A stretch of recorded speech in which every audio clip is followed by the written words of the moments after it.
Hello, good afternoon. Welcome. We greet you all. Once again, we welcome you to this forum. We're celebrating the 80th birthday of the Inter-American Conference on Social Security. Recording in progress. Good afternoon. Please be welcome.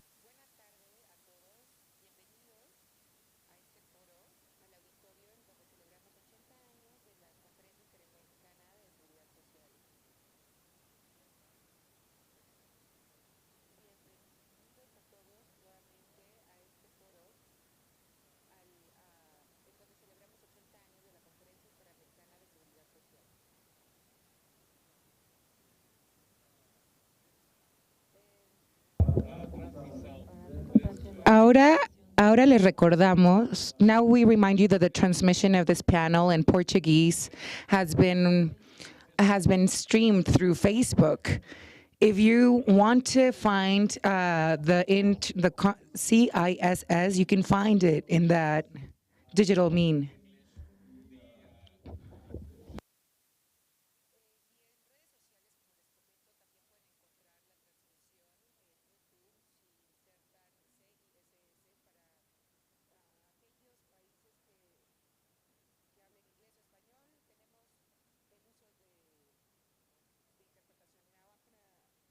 Now I'm going to speak about the transformation. In this panel, we're going to speak about the transformation of health systems. And to agilize the takeoff of our panel, I'm going to introduce today's moderator of our panel. She'll be introducing our key panel members.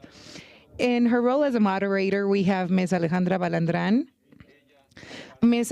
Balandrán is part of our team, our staff. She's part of this Inter-American Conference on Social Security. So I'm going to read her bio, and she will then control the panel.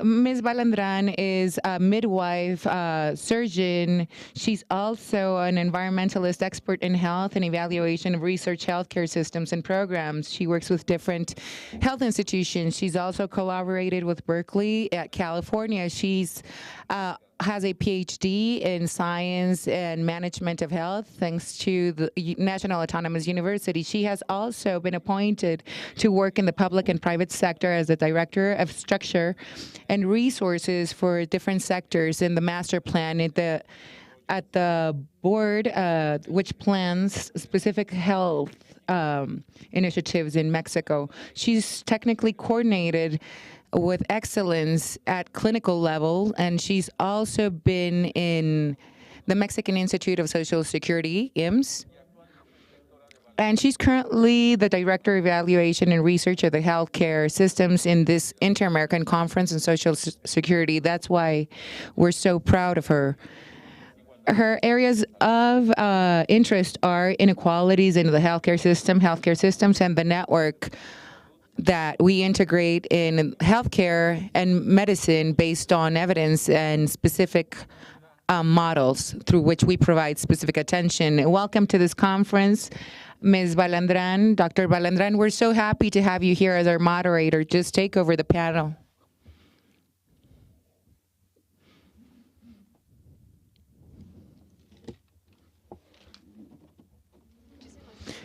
Thank you so much, Roberto, for introducing me today, for presenting me. Thank you all. We greet you. Thank you for being present.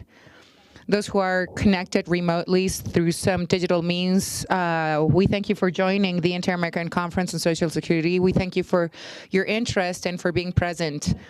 In today's agenda, as we know, we are celebrating the 80 years. And in the third panel, we're going to speak about the transformation of healthcare systems. We need to be very mindful about the challenges and what we want to achieve for all our economies. Recently, amidst this pandemic, the countries and their healthcare systems were facing challenges. They strategically had to generate a response to help or aid the people who are affected by COVID-19. We wanted to save the greatest number of lives and optimize the resources or assets available in all the economies in our region, minimizing the lack of social unfairness that many of our countries live.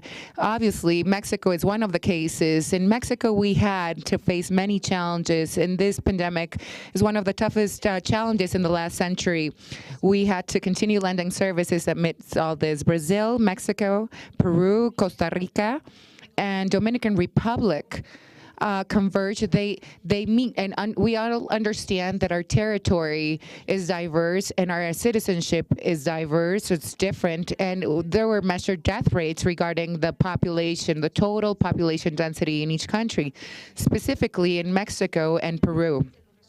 The analysis or outputs of the research in every country after the waves and the peaks of the pandemic drove us with numbers to continue generating debate about the challenges that we all face. And we branch it out into 4 areas. Number 1, lending services or providing services as is. And 2, human capital.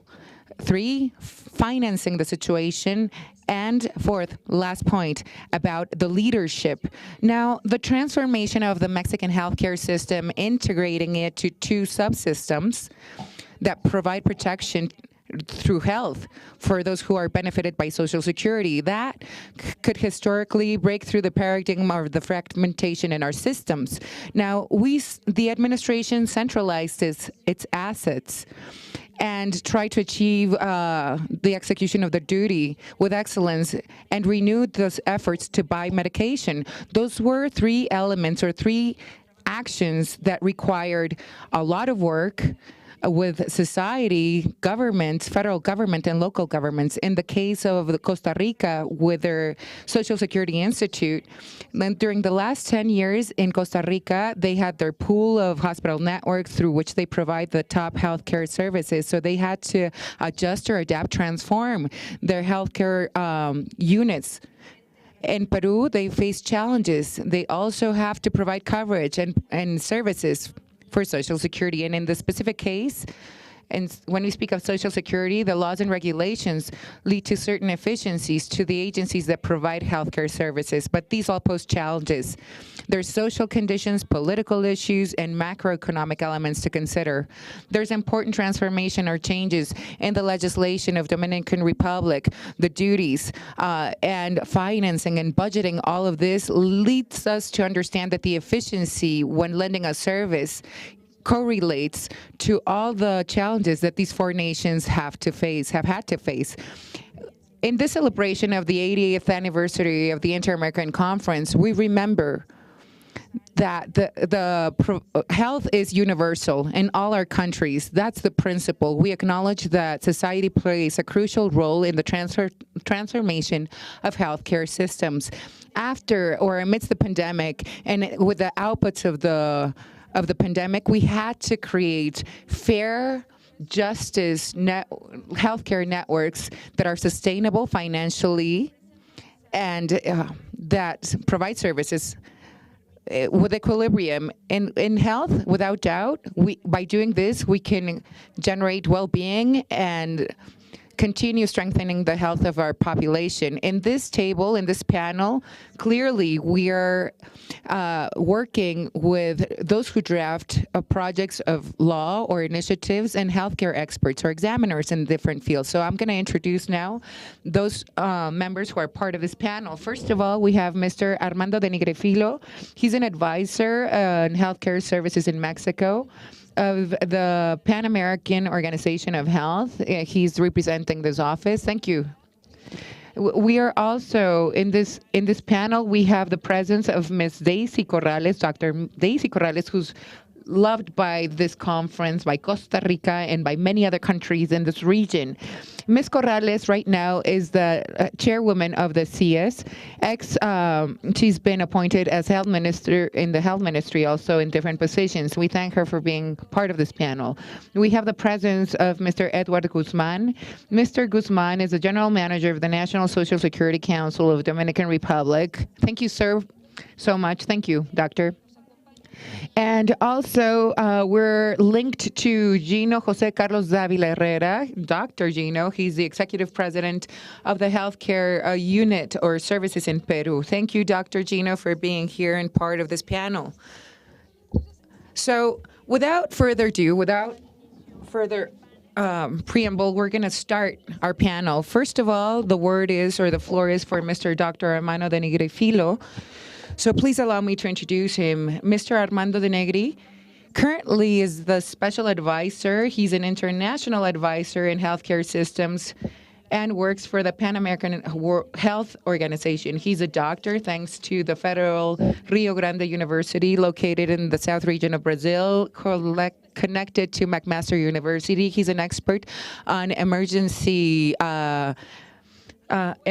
unit at different hospitals. He was the regional coordinator of the Brazilian cooperation unit that deals with emergencies, leading projects to formulate public policies to satisfy or give services during emergencies. He coordinated the healthcare forum, and he was also working as a senior investigator, researchers in the international center with in the center called Osvaldo Rio de Jesus in Janeiro.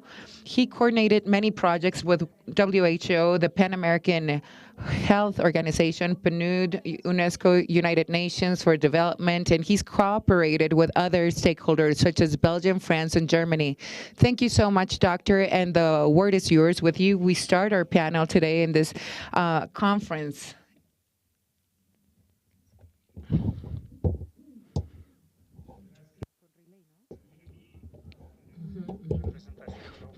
So here, yes, it's an honor for me to be part of this panel in this important conference. You know, it's symbolically extremely important. We're all fighting for social rights in our continent here. And I want to thank the double opportunity that I get to communicate or make these announcements in the panel, you know. Thank you so much. I thank you, Alejandra, for coordinating this effort and the logistics, and for all our colleagues here who are part of the panel. Thank you for it all. Yesterday, for me, it was thrilling.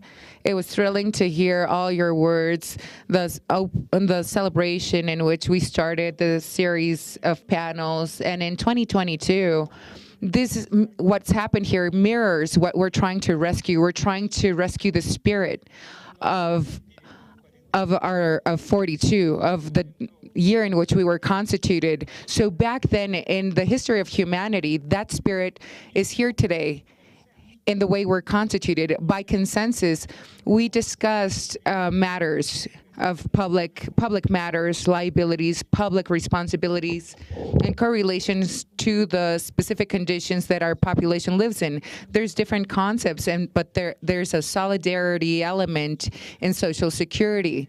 Now, this construct is built on trauma sometimes that have marked us at the end of the 19th century and the first part of the 20th century, and that which marked us really leads us to study what worries us, the economics and social elements. These elements really give us a general view of the conflict in our societies. This sets example. It's been a revolution. We go back to the URSS, Russia, that has generated also disputes. There's promises. We've been transforming capitalism in the Western world. We want to forecast this. There's a forecast that leads us to well-being in general throughout history. If I fall back to the 19th century, to the revolution, to what happened in Paris in 71, us humans demand dignity, protection for the workforce, human capitals. We're fighters. We fight for human rights in our exercise of legislation.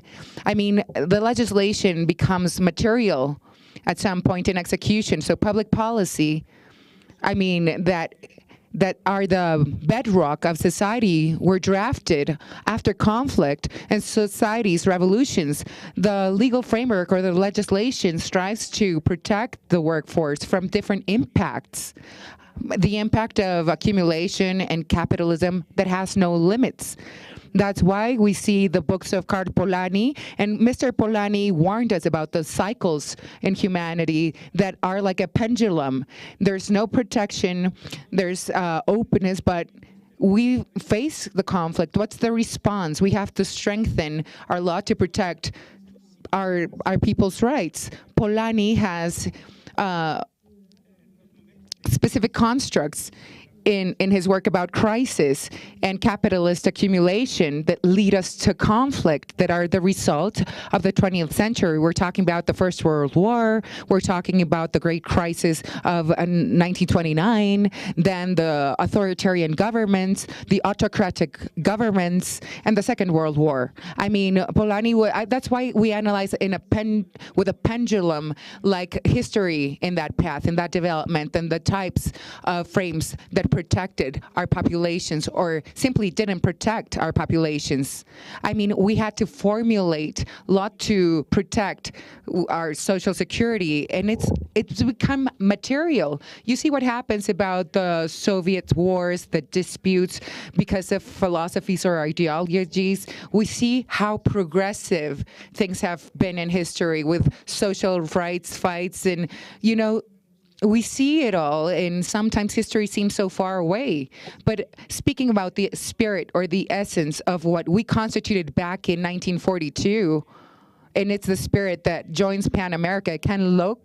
Mr. Loke, in his documentary, he's from Scotland, he compiled so much data about what happened back in 45, and the essence or the spirit of it, and we balance it all out. And historically, Social Security is material. It's objective. There's work, there's capital, there's people. How do we redistribute what's been accrued in society, what the budget is? In 45, we go back to the spirit of 42 and speak now of the spirit of 1945. What's present and testimonials. I mean, this man interviewed seniors, people, our elders that were in that time frame, kids in 45. Right now, there are elders. They hold the memoirs. They know what it means to live in a society and humanity without Social Security, and how the transformations of things have happened. In a broad way, Mr. Beveridge, before the House of Parliament in the UK, he submitted a case study about how to progressively protect populations, and that was ventilated in the UK. He expressed, after submitting that instrument, what Social Security means as a whole concept. I'm very thrilled to be part of this conference, celebrating these years in the Inter-American Conference. We have a concept, and the concept of Social Security has to be material. It has to be present. I mean, there's these concepts. Our population has rights to education, health, housing, social protection. Social Security is basic, and it's extraordinary as that promise or social project that we all have, and it's all feasible thanks to political changes. That's why there's so much debate, and that's why we've been summoned here to continue the debate. We're working to transform the healthcare systems. We have to change ideologies. I mean, politics aside, throughout the process in this transformation, we go into that spirit of 1945. What happens in America? After 45, we had the residuals, the outputs. What happened after 45? There were assassinations, massacres, and 40 years after, we see the construction or deconstruction of the solidarity framework in our societies. We see what's been material in different times due to politics and the frame. I mean, there's subjects that we just can't just put aside and leave blank if we're celebrating 80 years. It's key. Today, our world is a technological world. You see the feasibility of initiatives, how to allocate budget. We need to rescue what was created back then in time. I mean, there's so many debates. I mean, there's so many subjects being lobbied. If we centralize things and leave what's centralized, we see, okay, what we do is human-centric. We are centralized on dignifying our humanity in this existence.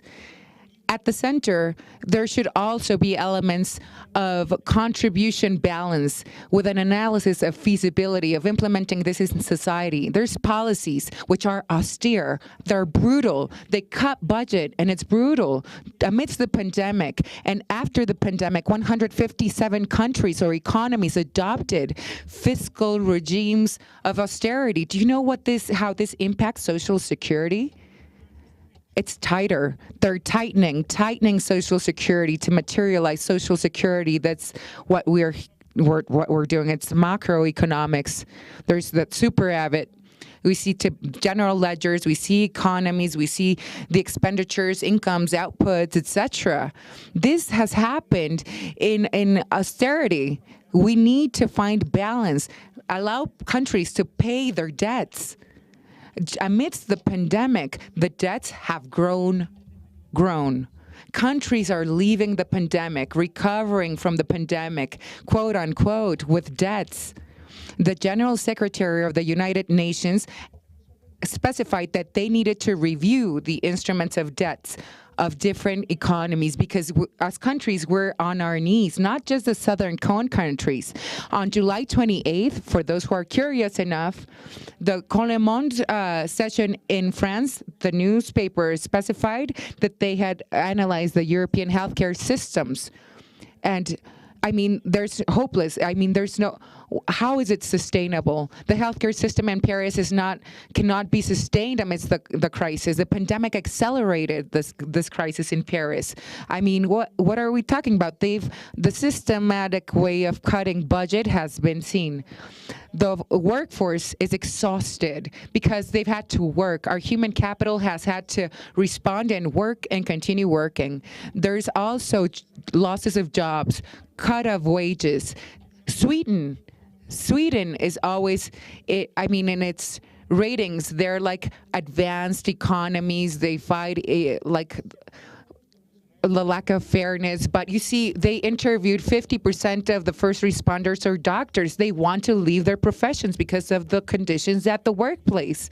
And we're talking about Sweden that are importing actively foreign capital from all Europe. They're taking our doctors, our nurses, those physicians that are out there traveling from country to solve problems. They were thinking about developing professionals in this healthcare field. It's very expensive to develop a professional and have them be in a system, in the network system. And our nurses are operating in the Italian system. Many of them are from Latin America. They work earning half of what Italian nurses would earn without benefits, without Social Security, half of the wage, hired by a third party in a group, and they're kept working without holidays. You think about the legislation, how do you protect their nationals and externals? That's what's happening in our Social Security system specifically. And if we think about what's happening in health, we're impacted by it. I mean, we have the principles, the guiding principles of solidarity. What's happening with the requirements that need to be met? I mean, there's cruelty in what's happening with the dignity of our people. The system is being cruel with its policies. And I'm stressing on that point. How has this all given us this situation? This is the output. There's precarious, systematically, and austerity. There's formulas or mathematical expressions that somehow lead us to analyze the social policies in health. It's a very powerful example. You think about pension schemes, the protections at the workplace, etc., social assistance. And all of this has happened due to conflict that we can visualize clearly now at this time frame. I mean, the Social Security benefits after what's happened in war have been weakened. We know what the spirit was in 45. In history, the UK is a bit stronger. They have the Beveridgeano systems and other systems in the UK. The Bismarck system is there.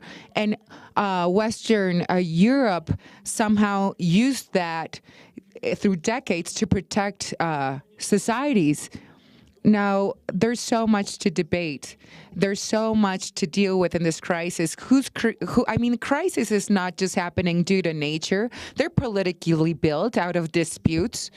And it's so, let's not forget that when Beveridge raises his voice, when Beveridge speaks about the bedrock of the national healthcare systems in the UK, you see what happens on the other side of things at La Mancha. Frederick Heights also said, that's just not feasible. It's crazy. It's just, this is what's happening with humanity. If our population depends on what the government provides or the protection of the state, they become the slaves of the state, of the administration. At the end, this is lobbied, this is debate, and it continues. There's the liberal vision of things and the social stance of things, how there's relations built and what's the duties of each stakeholder. There's a debate, a thorough debate about the social promises and what are we defending.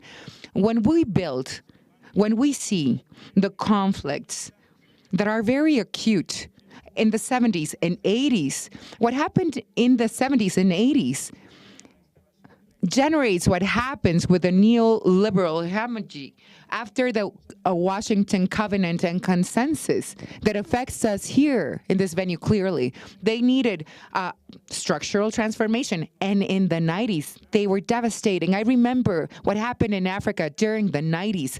They had no healthcare systems, but in Africa, they had hospitals that were built as precincts or systems to jail the people that could not pay for a healthcare system, for a service. So they were sent to prison.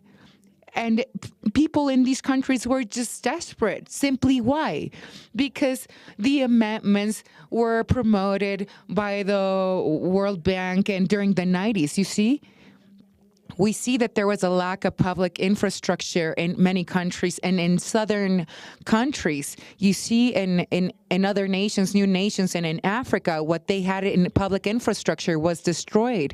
And that happened also in the Caribbean and Latin America. It was all now private. The network was private because it was private. The system was efficient.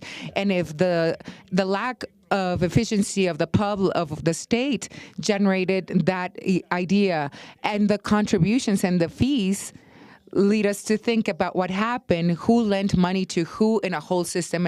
And there's a debt cycle that's the conditional when people draft policies. I mentioned what happened in the 90s because today we're still living the consequences of the 90s. History continues. We can't ignore history. But the truth of the matter is the World Bank and the communities that drove forward this process back in the 90s and in Latin America, in the Southern Cone, there were some initiatives that were supported by autocratic governments, dictatorships that moved forward and opposed to the well-being of social interests. With dictatorships, it became all very fragile conceptually, and the root of it all at some point require the budget being exercised. There were sponsorships too at some point. There were they created some sponsorships for kids and the northern universities that triggered other situations. There was a document created in '93 that's investing in health, sourced from the World Bank, in which we have the general information about the twist of things. We analyzed in that document what happens in health with a matrix of data. What's the logic behind it? What's the benefit? What's the social protection? What's centralized there?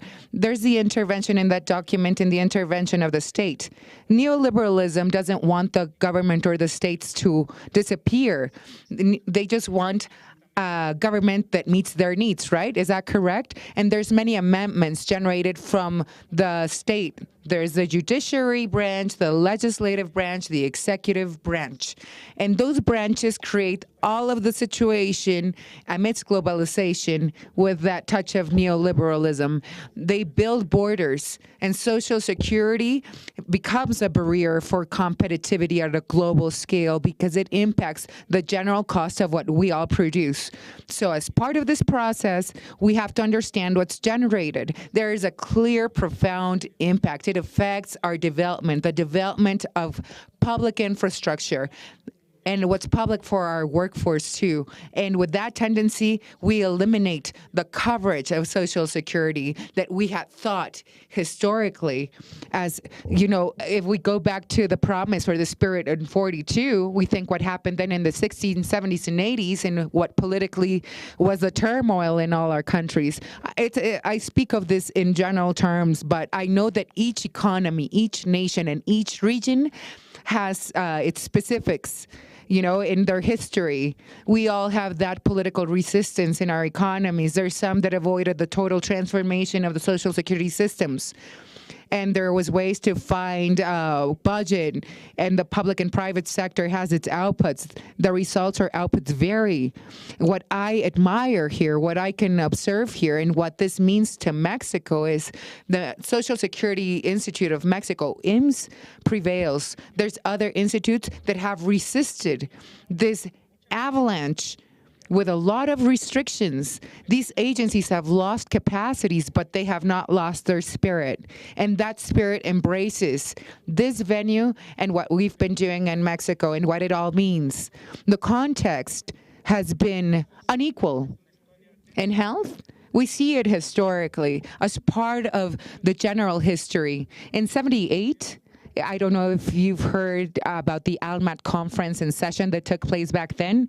I had the opportunity then to meet those people back then that moved the session in that conference. Afghan Mahler, the leader of that entity of OMS, his David Tejada, who was his secretary or part of his unit, and Mr. Roberto Ferreira from Brazil. They were three men preparing the Almater conference in 78. They analyzed things at an executive level.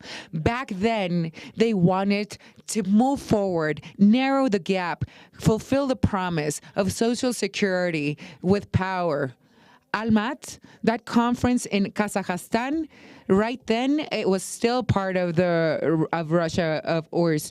We're talking about so many years later. What they did then was very audacious. We're speaking about primary care.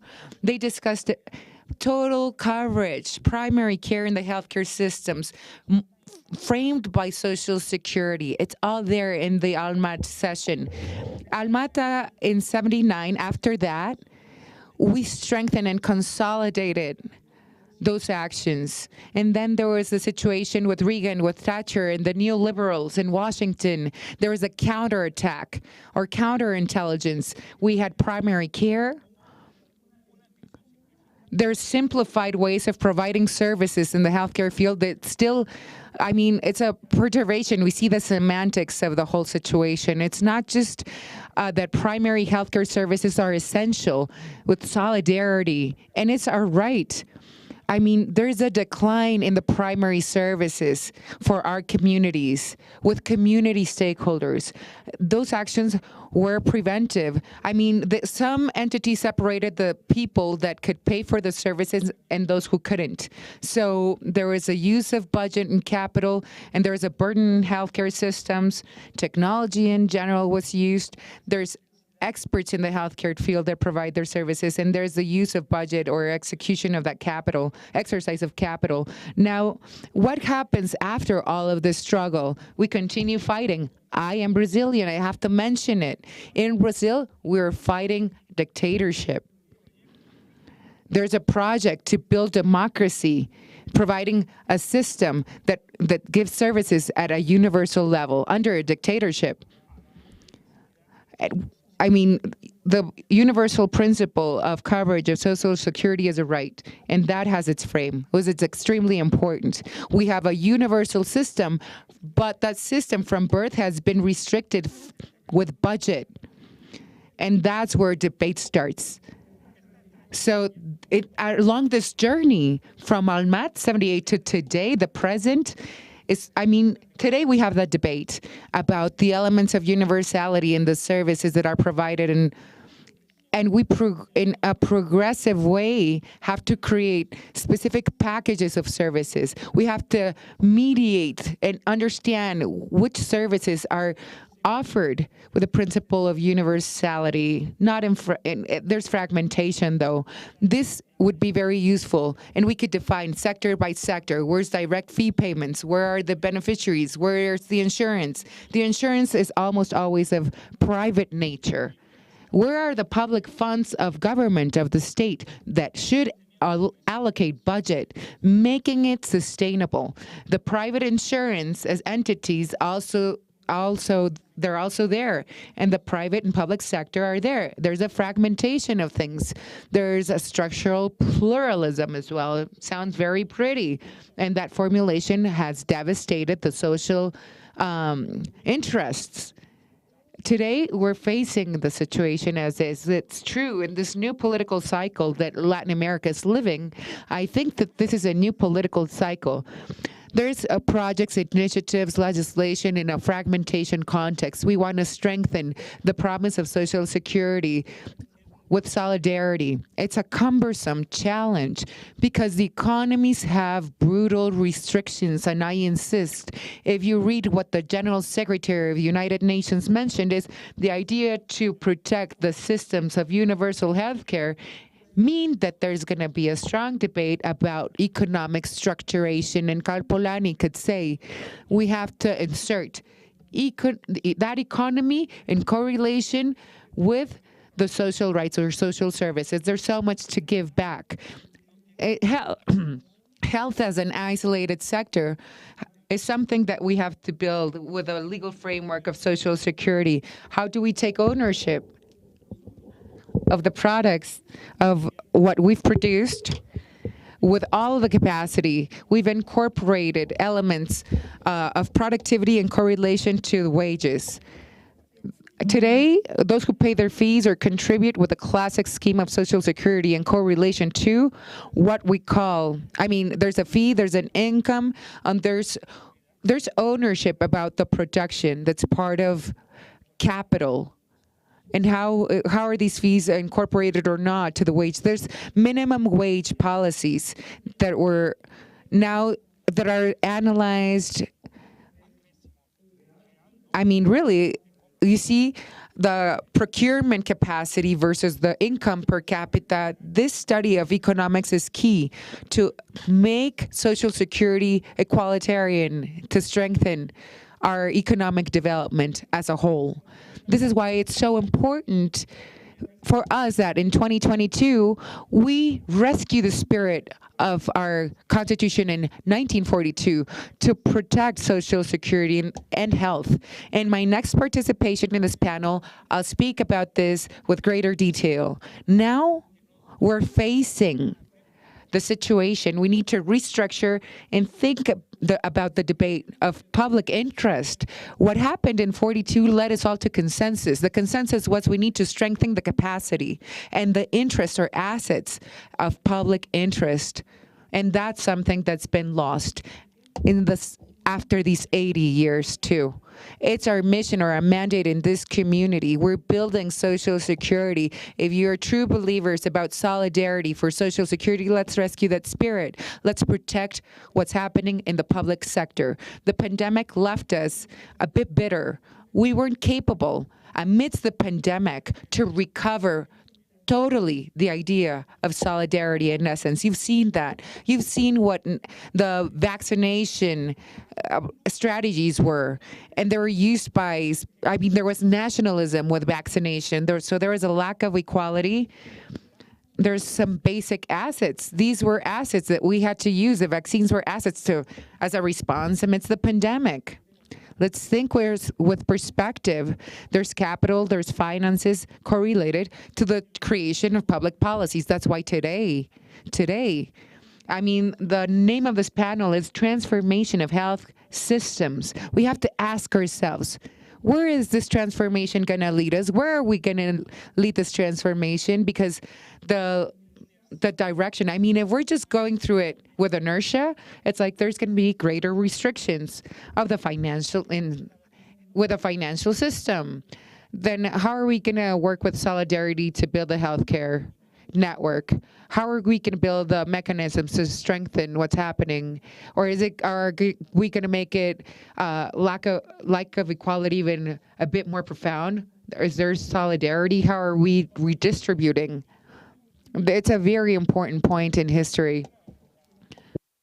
So we have to take advantage of the conjuncture of the context of several Latin American governments that are committed to perform what they are achieving to do in social policies particularly, and even the impact of pandemic in health. This is an opportunity that we have to take advantage of. For this, I think that it's an important role. We have to create new communities of the systems, new communities of knowledge. Too long we have lived under the neoliberal hegemony and it's not a lot to do. But what we were discussing for two were other things. And the world's changed so much in 80 years to simply eliminate these ideas or what happened with the politics in the solidarity of the dignity. So I think this is a very important topic to repose to ourselves in this space. And health, with the dramatic, that means the existence or non-existent, demands this, and it's a debate of bioethics, very important. It demands to struggle against the unfairness of the system. So from the bioethical point of view, this means first to rescue justice of testimonials, how people live, how truly is what impacts them as a guarantee of political health, and how they live every day the cruelty of dysfunctions that mean death or permanent damages. To rescue hegemony justice or to construct a new systemic justice and to struggle against unfairness, this knowledge that was created in the rationality of cost efficacy of what's worthwhile or not. If you can pay, you only have, and you will be able to have. If you cannot pay, then you will not be able to have anything. This was transformed in hegemony and something acceptable when it's not acceptable from the mindset of human rights and the ethics of life. So we have to rescue the people that are in the center of our concern. It's not only a rhetorical element, but it's translated in dimension that the systems of Social Security have to have in the way that we organize economy in order to sustain a project and to transform the systems of political division in systems that really consider the welfare of people, their dignity as something core, and to face any challenge of the size of 80 years to accept in what way we can transform the reality, because we can transform it. And the PAHO, of course, the sanitary offices, participated with this effort in the year 42 of creation of this conference, and I hope that this will make them eager in their future steps. And we do have a great pride of forming this construction of a solidarity Social Security. That's all for my part. Thank you so much.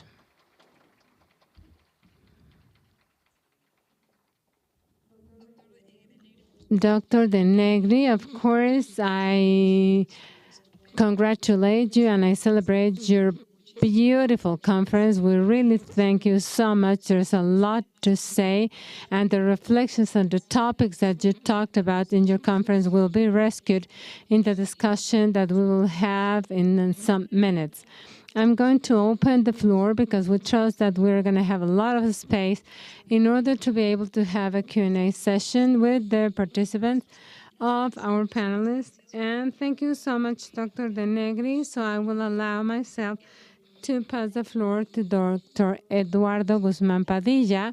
Dr. Padilla is a doctor of the Pontificia Universidad Católica Madre Maestra with a master's degree in the management of Social Security of the University of Alcalá and the master's degree in enterprises organization, the Catholic University of Argentina. During the transition of the government of President Luis Abinader, Mr. Guzmán or Dr. Guzmán participated in the Commission of Health for the Public Health Administration and Social Welfare, and also in the meetings of the Cabinet of Health and Social Care for COVID 2019, where he was outstanding for the management of pandemic and the design of plan for the affiliation of 2 Dominicans enrollment to the subsidiary regime of Senate. On August 17, 2020, his president appointed him as Vice Minister of Development of the Ministry of Public Health and Social Care,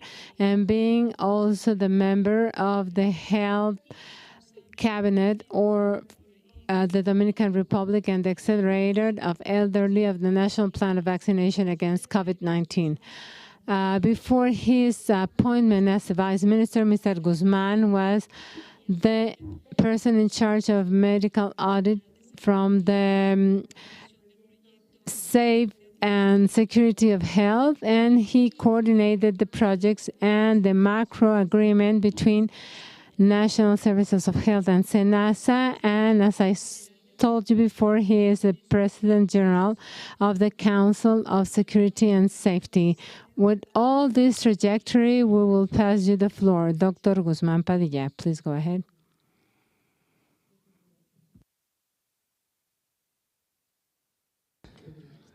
Good afternoon. First of all, on behalf of the Dominican government, I want to congratulate the CIESS in their anniversary, and I want to profit and thank for their invitation to this panel on behalf of Alejandra and everyone that is here with me today. Thank you so much.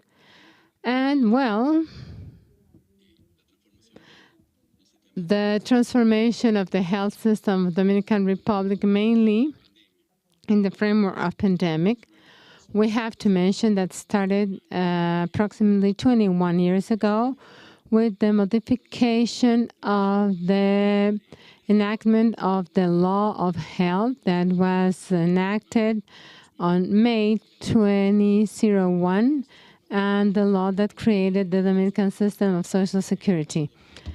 And these 2 macro laws, we have to say that we have order in the house. And we can mention something about these both laws. Please, next one. And on the one hand, we have the implication of the Ministry of Health, and the Ministry of Health, which is the umbrella of other institutions that are in charge of giving all the management of functionality to all the health system of the Dominican Republic. Among them, we have the National Health Service, which is an institution that is created in 2015 with respect to the centralization of the ministry and devoted to the service of public networks, and they manage all the hospital network at a national level. We have the National Social Insurance that is created during the law 1701, but it depends directly from the Ministry of Public Health.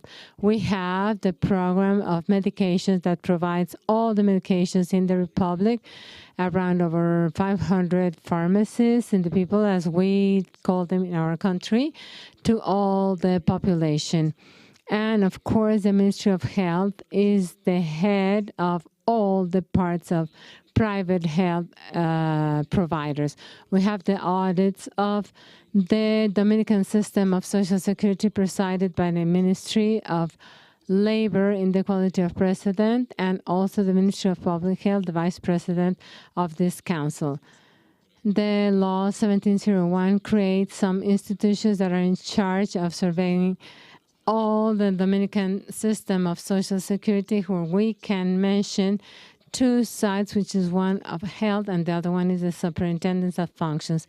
An institution that is basically unique, which is the information direction of affiliations.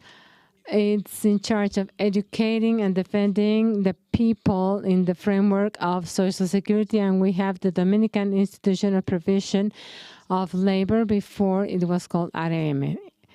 Another institution that we have to mention, which is the Treasury Department of the Dominican Republic, that is in charge of the labor parts and the community of health. and also to the SFP for all the pensions. In the Dominican Republic, we have also the Ministry of Health, approximately 18. One is public and is in charge of the collection of taxes and also the social policy, which is the public treasury department. We have other areas, the self-management, which are around 4. In the head of the Ministry of Public Health is conformed by the Ministry of Public Health, but it has directions of health and also on the directions of health area, mainly in the bigger provinces of our country. The Ministry of Health is in charge of all the programs of collective health in the Dominican territory, and also the benefits are given within the Republic around 187 hospitals and all the private networks of attention. And in the Dominican Republic, we have around 8,000 healthcare providers and private clinics, and we have approximately 800 centers of health attention. And financing comes obviously from the state and the financing of Social Security and also through the expenses. The benefits are given to the public and private workers.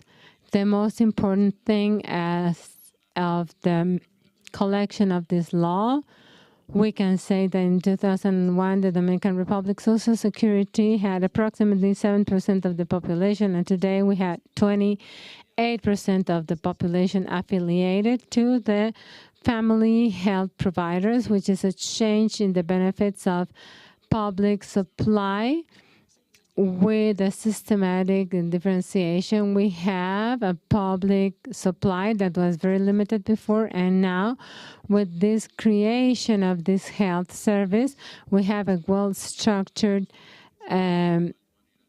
part and also the regime of pensions.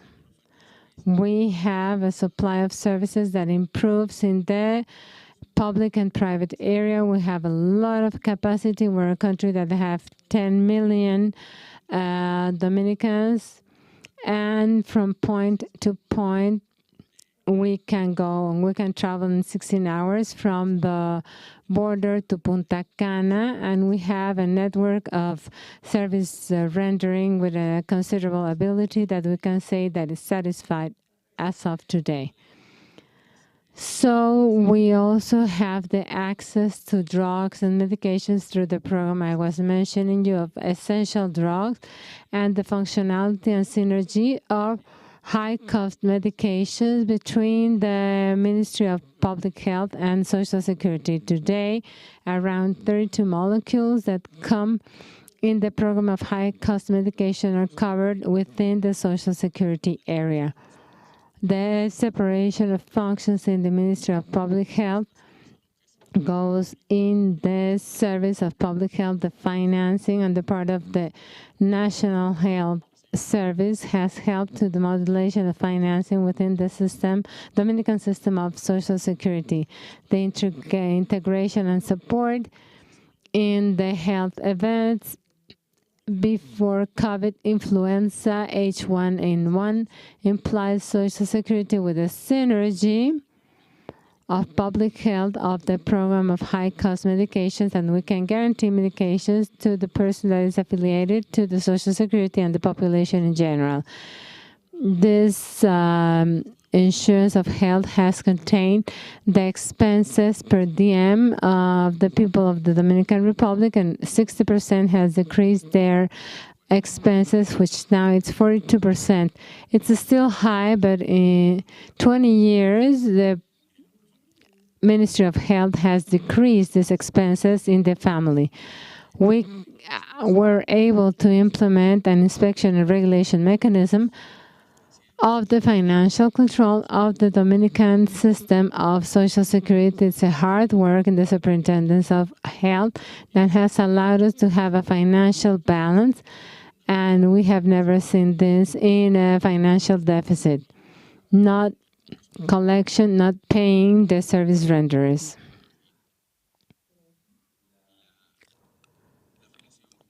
The affiliation, as I mentioned today, we have 98.2% referring to health, and these are the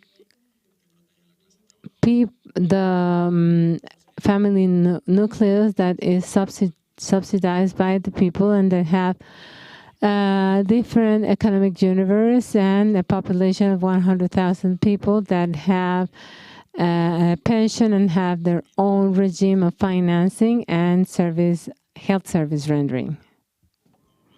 As we can see, an important stepping stone, mainly in the 2020, 2019, 2020, when the pandemic started, was an important decision of affiliating 2 million people practically in 3 months. The Dominican Republic affiliated 2 million people that didn't have any coverage in the system of health.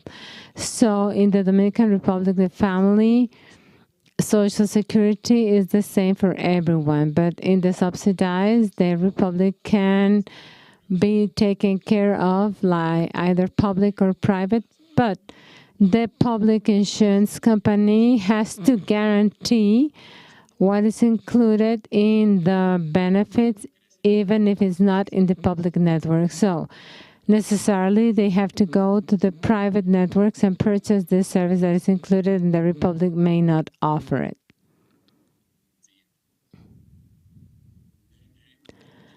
So in the collection regime, in the Social Security, in the topic of pension and health, there is an approximate income of 140 million pesos. As you have an idea, we're talking about $220 million a year. And from here, we have the expenses to the dispersion for health and for pensions. Today, in a population affiliated of 1,130,000 people, we can say that 57% of the participation is subsidized by the state, which is subsidizing 57% of the population, but 80% of the family insurance of health is the collecting regime. This is the difference between one and the other, because in the collection regime, we have around $30. In the other one, they have a low one of approximately $8 only. But the state, besides financing the demand, also finances the supply. This means all the payment of the medical staff is financed by the state, and also the health insurance for 57% of the population. Skip that.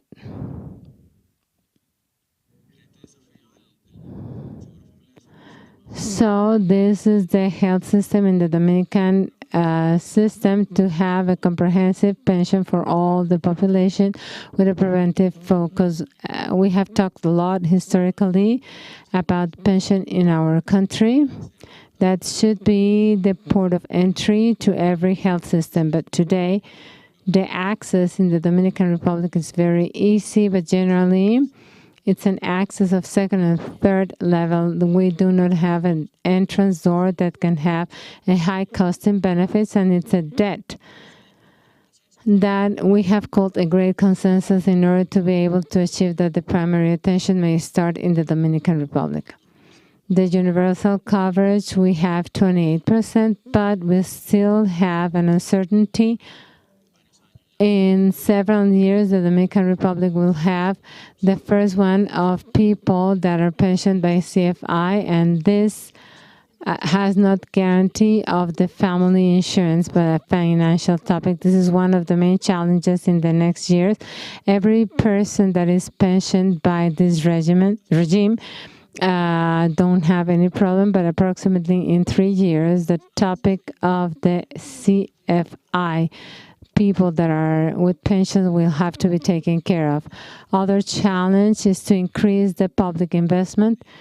Today, the Dominican Republic invests 1.8% of GDP in health.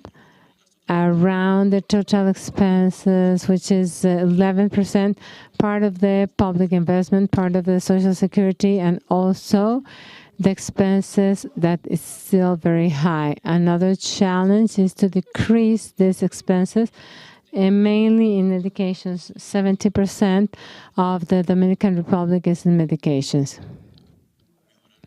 So to improve the infrastructure of public supply is in this framework in modernizing all this, and we still need 186 hospitals between regional, provincial, municipal. Not all of them are finished, but we have advanced a lot in financing the improvement of the infrastructure of the public supply. A great challenge is the creation of a universal insurance of high cost, is to unify the program of high-cost medications in public health with everything that has in Social Security. And the Dominican Republic protects up to 1 million pesos, approximately $25,000, for pathologies and diseases. And these diseases that are inside the catalog of benefits is to unify. And this is the state of Social Security. And it's a system of information where we can do it in order to make decisions in the correct time. And I think that this didn't happen only to the Dominican Republic, it happened to all the systems in our region, is the advance of technology. It's very serious, and maybe the systems of Social Security may not go. And it happens that a lot of technological advances reach technology, but the topic of inclusion and Social Security, there's a gap when it arrives and when it can be included for the topic of financing to improve the professional benefits and salaries that has an important support in the medical topic and maybe in some specialties, and something that little by little has been solved and evaluated, but it also goes side by side with the financing of this topic that it may have. The guarantee of the quality of services and products, to try to look for the payment mechanism that is more oriented to the quality of attention, not only a payment per services. It's a guarantee in our systems. It's a comprehensive payment, a payment that has affected the quality of attention. This is one of the great challenges of changing in our system. So to empower the affiliation about the services, and according to the learning of Social Security, the one that learned the most was the insurance sector, then the medical sector, and then this is a great challenge that the affiliates will end up empowering in the benefits that they have in the framework of Social Security. And to finish,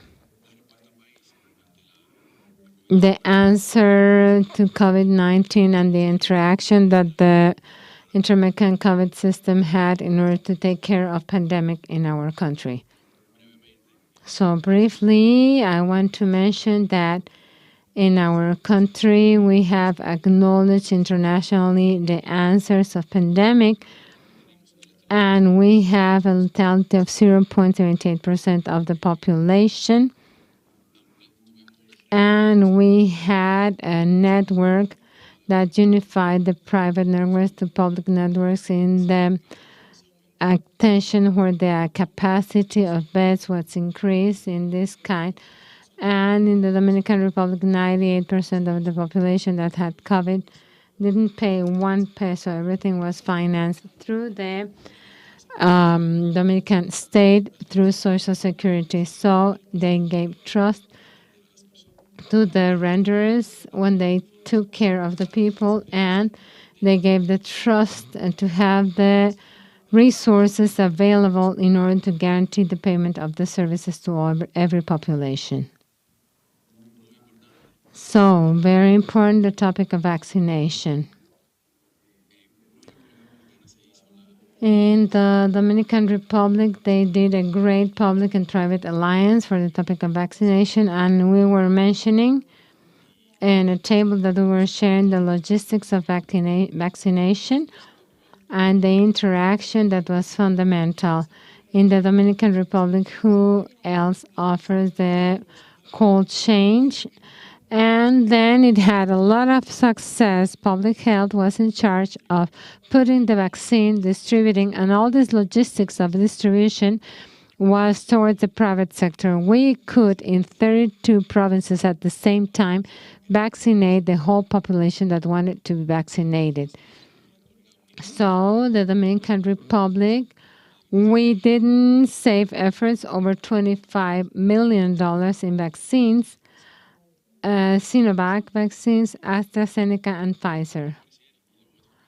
And at the moment that it appeared, they purchased because we had to open the economy. We had an economy that depends fundamentally from tourism. And we need to have the population vaccinated.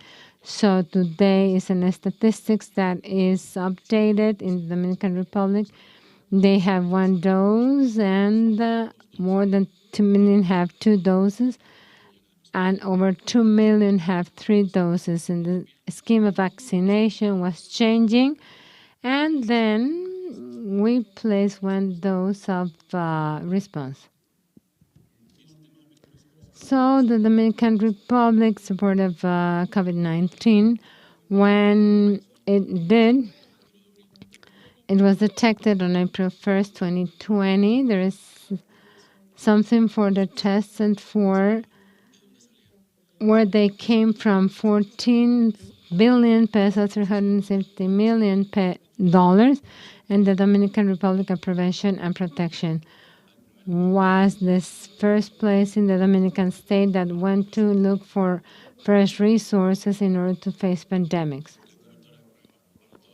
So the coverage of tests for all the population independently where in the public and private sector in the Dominican state, it was guaranteed by the resources of Social Security. So a continuation of the contributed regime and what happens with the employment. All the people that were quoting and passed a special regime was how in the Dominican Republic we have a great account and we can do the updates of this, adding a service, and this fund kept on being used in order to give continuity to this part of all these people. And the synergy between the government and at the part of pandemic, the topic of mistrust, the government helped in order to transmit this trust for all the population through the health service renderers and the affiliation of the Dominican Republic. Why is important of 2 million affiliates? Many of them with the capacity of payment informal, but during pandemic, this person with ability of payment stopped working, stopped producing, and probably they had a private insurance, and at that moment they would not be able to pay it.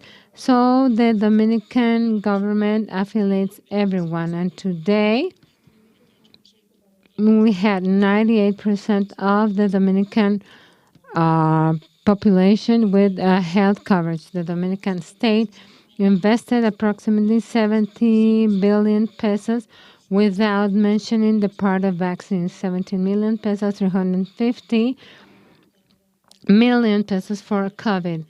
The American state gave back to what the Social Security have granted in order to maintain this coverage, and they gave it back approximately of this kind of dollars. The Dominican state, besides taking from the fund of 2 million pesos for $1 million, they contributed with $80 more in order to keep on guaranteeing the test for every population. So when COVID came, we have to understand how we guarantee the personal of health $50 million in personal protective equipment to sanitary staff included in the COVID network. So the Dominican state acknowledged $30 million to the Social Security as an expense. In the pandemic, the service rendering, mainly the diagnostic studies that in Dominican Republic were made pre-authorization. We passed to have 8 authorizations, and that caused an financial imbalance in all the system of Social Security, and the state contributed with $30 million in order to maintain the financial system of Social Security.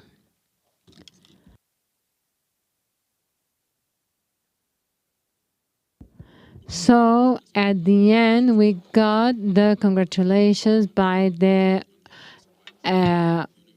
OMS and special invitation to our president as the main speaker of the assembly held in May on the part of the PAHO. Thank you so much. It was a pleasure to talk to you.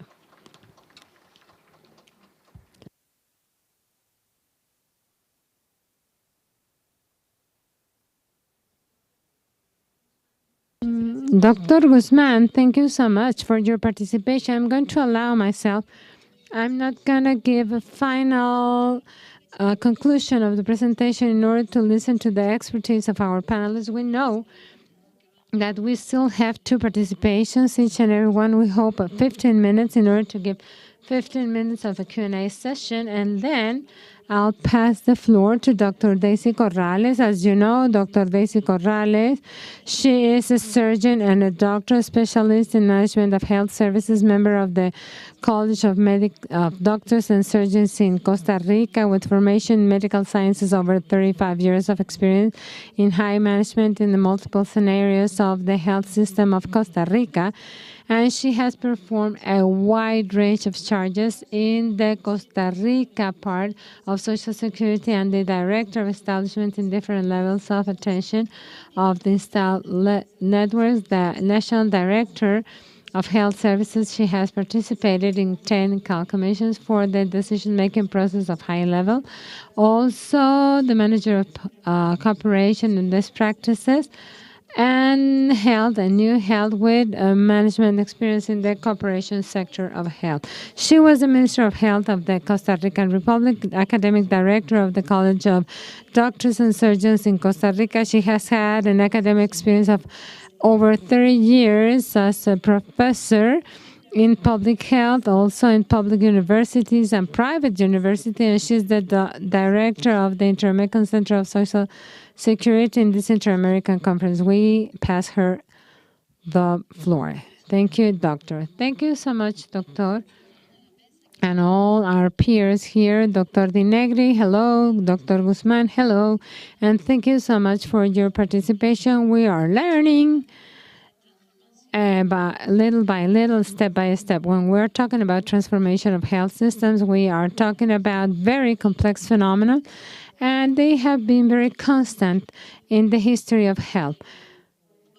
For example, in the case of Costa Rica, for which they summoned me, the dynamics of health services through the years, it's very interesting, you know, because we see the position of a country inside the best places at the world level, but it's not that the transformation was done in a specific period of time, but this is part of the networks of the countries, and also alternative medicine and many things that have evolved during this process, and also related with all the actors that Dr. Negri was pointing out about all the political, economical changes in the sector around this phenomenon. Because at the end of the story, health is a product of everything that surrounds people.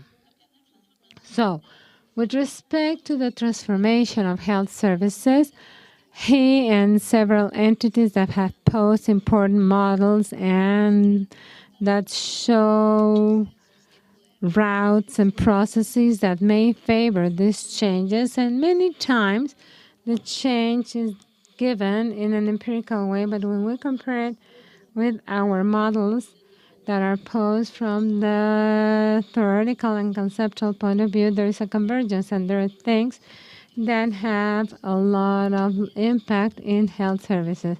And in the Americas, we have different routes of work that have a directionality. That was mentioned here by Dr. Negri, which is very important to have a route or a direction.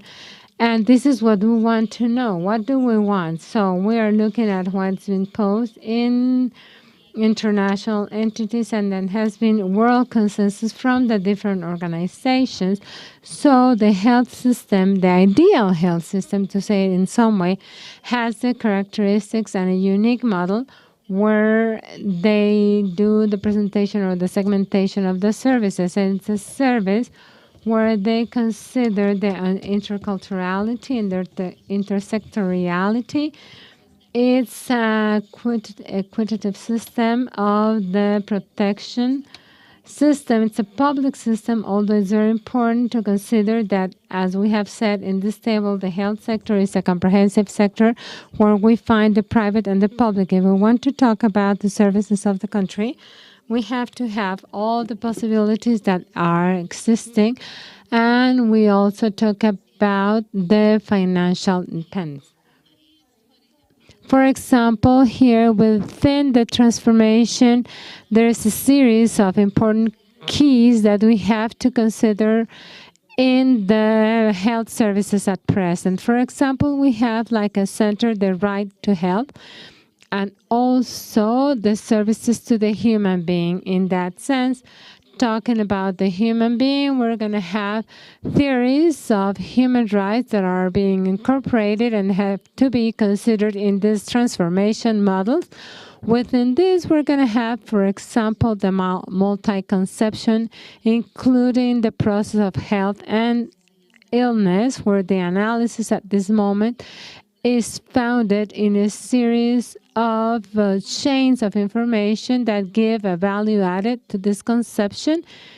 We have the perspective of gender related with the ecosystemic focus of the environment, primary attention, also the intercultural part, the polyfunctional working teams, intersectoriality, and social participation, financing, and everything that we have mentioned here in our speeches will require a series of important concepts in order to be able to execute them. So then, we're going to have the ability that we mentioned here in the case of the Mexican Institute to govern and to regulate the private sector and so forth. A series of tools and strategies that we have to use in order to achieve a transformation with a critical route that will take us to have this ideal health system. So at present, we know that there is a configuration of what we have analyzed in our countries where we can see that there is a management or a gap in the segmentation of the health services network.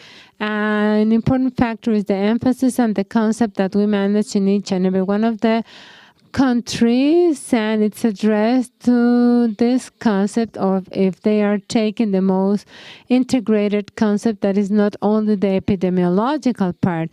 We also have a misadjustment in demographic and epidemiological phenomena where the application of the services do not correspond to the reality.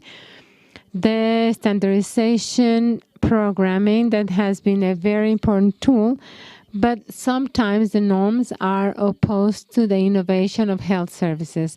So we have the formation of the staff that depends on the focus that that staff was formed with. So it will be behaving like so in the model, the discrimination of gender in different sectors and the non-incorporation of other determinant factors of health in the health topic. So I have to tell you that in the year 93, in Costa Rica, they did the reform of the health sector, and they took many of these factors into account. Costa Rica has a history in public health, which is very strong, where the vaccination programs, for example, I am an elderly person, and my generation received every vaccine since then. My school era was when the polio epidemic was in force, and there is a vaccination effort, very important, and all these processes that were given, for example, hydration, that was one of the things that saved a lot of lives of the children that had gastroenteritis in that era. So I'm part of the history of health services and this transformation as well. So the thing of the matter is that, for example, in Costa Rica, there are policies that have to set a good basis for the transformation in order to continue with the system of food provision. And this was a policy of public health, a policy of the state, that favor the population in very important aspects. So they are like massive treatments. There are questions in the model that came, for example, the participation of the citizens has always been one of the transversal axes of the models. And when the reform of the health sector was performed in the year 93, through a law, they made the decision to have just one service renderer of health in charge of the Social Security, and that the Ministry of Health would be in charge of the DIN. To this moment, the Ministry of Health had services, had total benefits and direct benefits, and also we depended on the social protection and others, and all this evolved. All these services were concentrated in Social Security, and this was a resource. There were human resources mainly, because at the end of the story, the budget has not been ended, because Social Security is managed through a tripartite financial system like many of the countries, and the Ministry of Health financed the services with taxes. So they did the reform of the sector. They moved the staff, and they moved the programs of public health to the Social Security entity. So they achieved to advance in comprehensive health. However, everything is a process of transformation and important evolution. So in conclusion, when we try to see the phenomenon, or what do we do here, is to increase the life expectancy. And life expectancy since 1800 until now increased impressively. People in other era died around 45 years old, and at present many of the countries are in 70 and so, or 80 years old. So this transformation was given. However, the most important thing is to see if the people have more or live more, which is their quality of life, because it's not worthwhile to live sick for so many years. So there is a percentage of the population that lives with this life expectancy but does not have the quality of life that corresponds, and this is where we have to keep on working. Scientific advance and technological development have allowed the medicine to have more results. Life expectancy is increased and is considered an ambitious objective due to the diversity of the health system of each and every one of the countries that advances. But when it's on average there, we can see that there are countries that are lagging. So adopt a wider definition of health in a holistic way. It's a need of our time, including the physical, social, mental, and spiritual dimensions. This the World Health Organization for so many years defined it, but to put it into practice is complex. It's very, very complex. So we have to acknowledge that there are many important components, and also the adding up to be able at this moment to work sitting and considering the people, the personal attributes, and the behaviors that these people have, and also the environmental attributes that they perform, and also the kind of interventions that we are performing. In conclusion, then, try to increase the quality of life of people and increase their life expectancy in good health, and to extend the life expectancy over the present trend. And well, in Costa Rica, as I told you, we had the history of public health. When we did the reform of the health sector, we eliminated the segmentation of services, and also we did a territorial coverage, which was very important. At this moment, we have a coverage of services with 100% of the territory that was tested today with COVID-19. With the pandemic, because if we talk about the cold chain, that in Costa Rica, it's established by this coverage that we have with the basic equipments of integral attention. There is a series of steps in the transformation that give strength to the different systems and that allow to have a greater platform for the transformations that continue. So we have a lot of opportunities, but these opportunities, we all are people of change, and we have to continue with a very sustained effort, mainly trying to influence the source of the finances and the political will in order to go over what we are doing.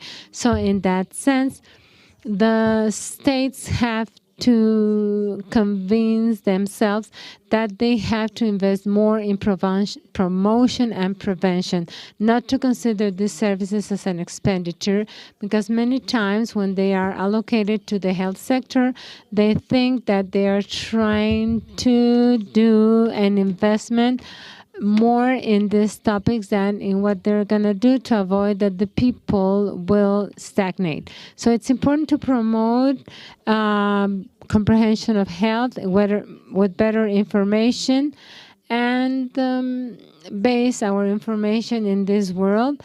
And we talked in some of the commissions today about the need of having observatories and to be able to process the information, to have analysts that will fix the correct route in order to do this understanding of the system.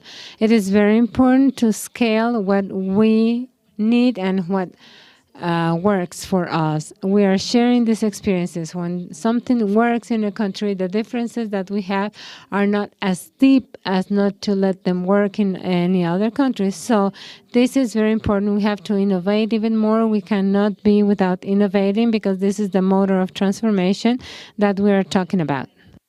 We have to release the potential of all the sectors, and amidst all this, we have to transcend into the healthcare sector, that segment. We have to think about being deterministic. In health, we're not managing or administrating nourishment, housing development, or environmental issues. We have to be efficient and understand all the sectors. I had the experience back then when I faced the dengue emergency due to an epidemic, when we didn't have in the healthcare unit the capacity to eliminate the plagues. We didn't have enough units or machines nor trained brigades nor crews there. We created a strategy with the Ministry of Agriculture, and they had all the pest control systems. They were of great help, as well as the Ministry of Public Safety. Multiple collaboration among sectors is what we have to promote.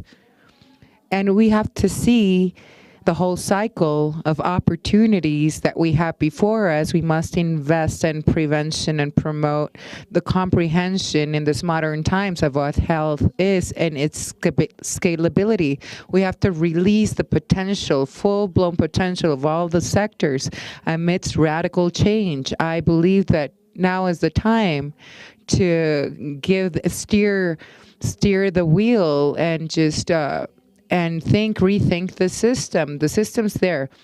add variables. There's things that have been done that are important. The masses, our as population can be ambassadors of change. Millions of COVID, amidst COVID, put on their face mask. They social distance. They stayed at home. They were confined. That level of change took place to save lives. We have to think and try to visualize what's happened with political will. Politically, we have to move that and train ourselves, understand what healthcare is or self-care is. How do we share responsibilities to continue progressing? Dr. Negri mentioned that the systems that we have collapsed because of financial issues. If we don't take on full responsibility, it's impossible. If we forecast things, if there's that forecast and we see the trends and go through radical change in a short period of time, and time is relative, then we can increase the life expectancy 6 years per person. That's the incremental. McQueen's Institute of Healthcare specified this. They have scientific data, research. They have forecasted the changes and transformations that could lead us to that. And when studying what happened in Costa Rica, what happened there? There are some advantages, and as I've told you, there's history in public health. There's territorial coverage. And something that's important is that we've worked a lot in the network of healthcare services and the network's functionality. Today, there's differences with territorial coverage of it and the service coverage because there's waiting lists there. They're queued. What's happening with coverage in areas of, procurement of medications and other services? There's so many challenges. There are, but there's progress because it's a constant effort. Even if there's change of administration, there's a continuous continuity between administrations because we know that safety, security, and health are the pillars of democracy. You know that Costa Rica does not have an army. So the budget of Costa Rica is allocated to those specific sectors. Now, there's interesting results due to this because we know that's a country of peace. And it's a country where there's specific assessments. I mean, we're ranked in one of the happiest places in the world. We must invest in these sectors. I invite you all to become agents of change. Let's promote that change. We can't just restrict ourselves due to law and regulations, policies. Yes, they're there on our path, on that way. We have to take that leap forward. Drive it forward with your grain of salt. Work for the healthcare system because that has an impact on the population's health. Not only does it impact health, if you do that with your grain of salt, we're used to simply protecting our health, not getting sick. And being healthy is correlated to happiness. Thank you so much. Thank you so much, Ms. Daisy Corrales. Brilliant. Thank you for participating. I wish we could start the Q&A session that phase, but we have the closure ceremony still pending. The floor is open for Gino, José, Carlos Dávila Herrera. Doctor, your participation is going to be remote. Mr. Dávila Herrera, our doctor, has over 35 years of professional experience in the Social Security Agency in Peru with a master's of management of social security systems. He was appointed in top management, top responsibility units, and he was the chairman of the forensic units of the prosecutors unit, amongst other appointed positions. He administrated hospitals and was in the healthcare sectors. He's a member of the Peruvian Health Association. Doctor, thank you for connecting remotely, for participating. Thank you so much, Alejandra. Dr. Daisy, Edward, Dr. Armando. Doctors, today, really, for us, primarily, I have to express my thankfulness for this session. I mean, we've been summoned to discuss health and in the Inter-American Conference and Social Security. I mean, there were situations or reasons that didn't enable me today to be there with you today. We're celebrating 80 years of our anniversary. At Peru, we have been enabled through this means to thank you all for inviting us to be part of the presentation today. I also want to mention that after listening to Dr. Daisy or Dr. Edward, I know that we're focusing on the panel of transformation of healthcare systems here, but I just want to share what's happening currently in this country. At Peru, to the response and to support a universal coverage, what we do is there's guiding principles by the state, and there's private and public sectors participating. The Ministry of Health is the guiding or the backbone entity or agency in health in our country. It's the executioner. It's the branch that executes health in this whole system. If we know that there's also the Navy and there's participation of the private sector. If we understand how this is all constituted in a system to support universal coverage, is that we could tell you that the Ministry of Health here covers more than 52% of our population. And 36% is something that is allocated to the Army and public-private sectors. Those are the numbers that we have. This has allowed us to fundamentally be the support mechanism of the plan in this former administration, because this former administration has a clear objective. The objective is universal coverage. I can tell you that a week ago, the Ministry of Labor, that correlates to the healthcare ministry, had a session, and in that session, we observed the new software that was developed that will be managed by the superintendent's unit in the Ministry of Health. Now, that software creates a database, compile data, and ensure that there's coverage of the Peruvian population, complete coverage. Those who are not part of the roster in the healthcare unit, we have data of the security system or list that's called CIESS that's been created by the Ministry of Health. And we're providing that coverage or building that coverage for the Peruvian people, and it's universal. In the social security system that dates back to the 40s, in our case, social security in our country dates back to the 40s.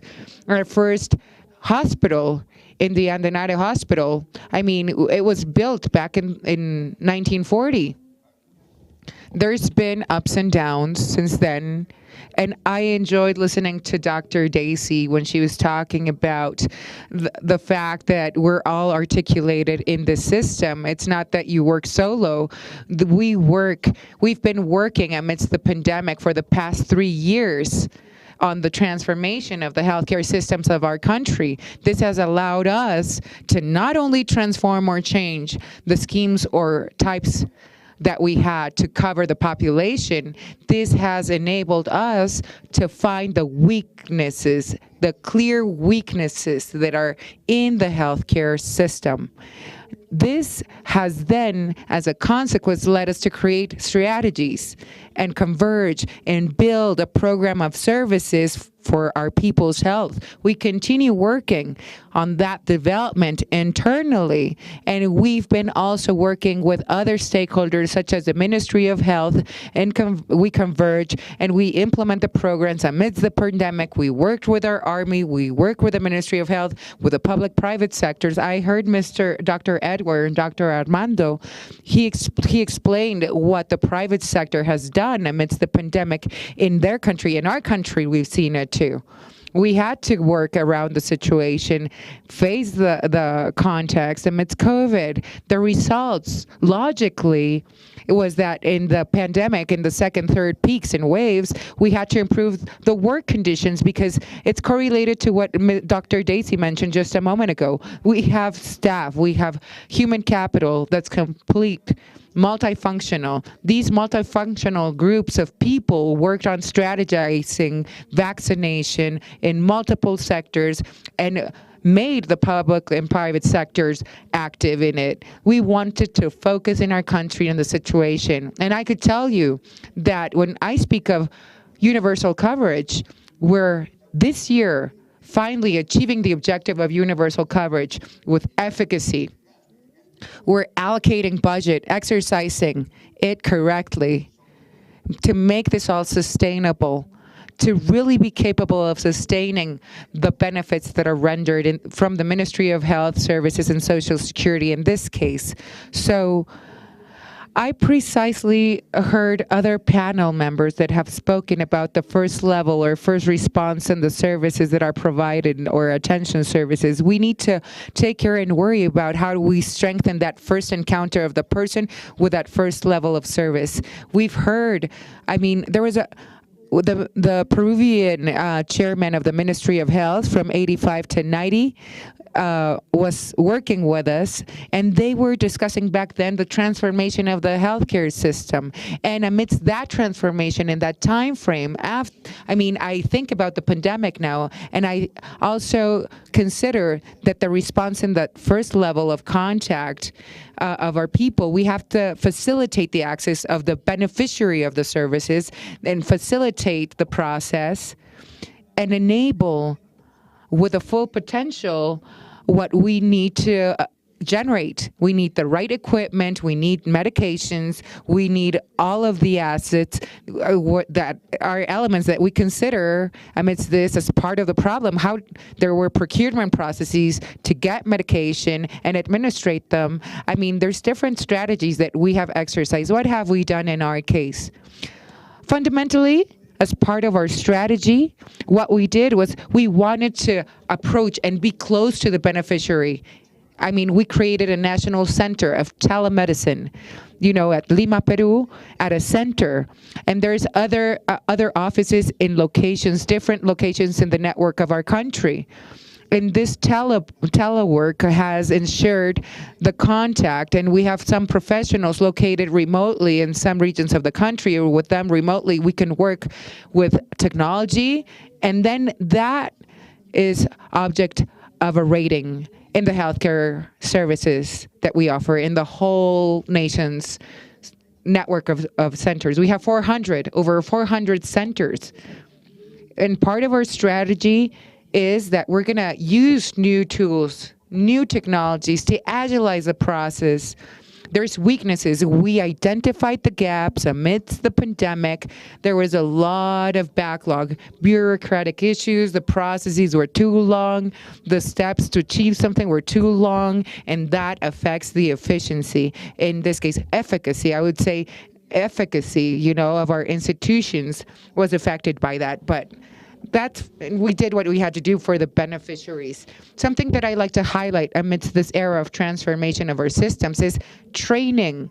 Our people need to be knowledge bearers. Our human capital are crucial for the development of our institutions. They're the hands-on, they're on duty. There's different areas that constitute the whole system. It's fundamental. Training is just fundamental for our people, our professionals. We have to open that chapter and focus on that development. In this conference, I believe that we have to train our human capital, those who are working for our social security. But Dr. Daisy spoke about the ecosystemic situation in the system. Peru is part of the sustainable goals, the UN Millennium Goals. In those 17 objectives, the 13th objective of that list is health. And in correlation in a subtype, it's health, and that's the objective. So we have to correlate health to the environment as a conditional factor too.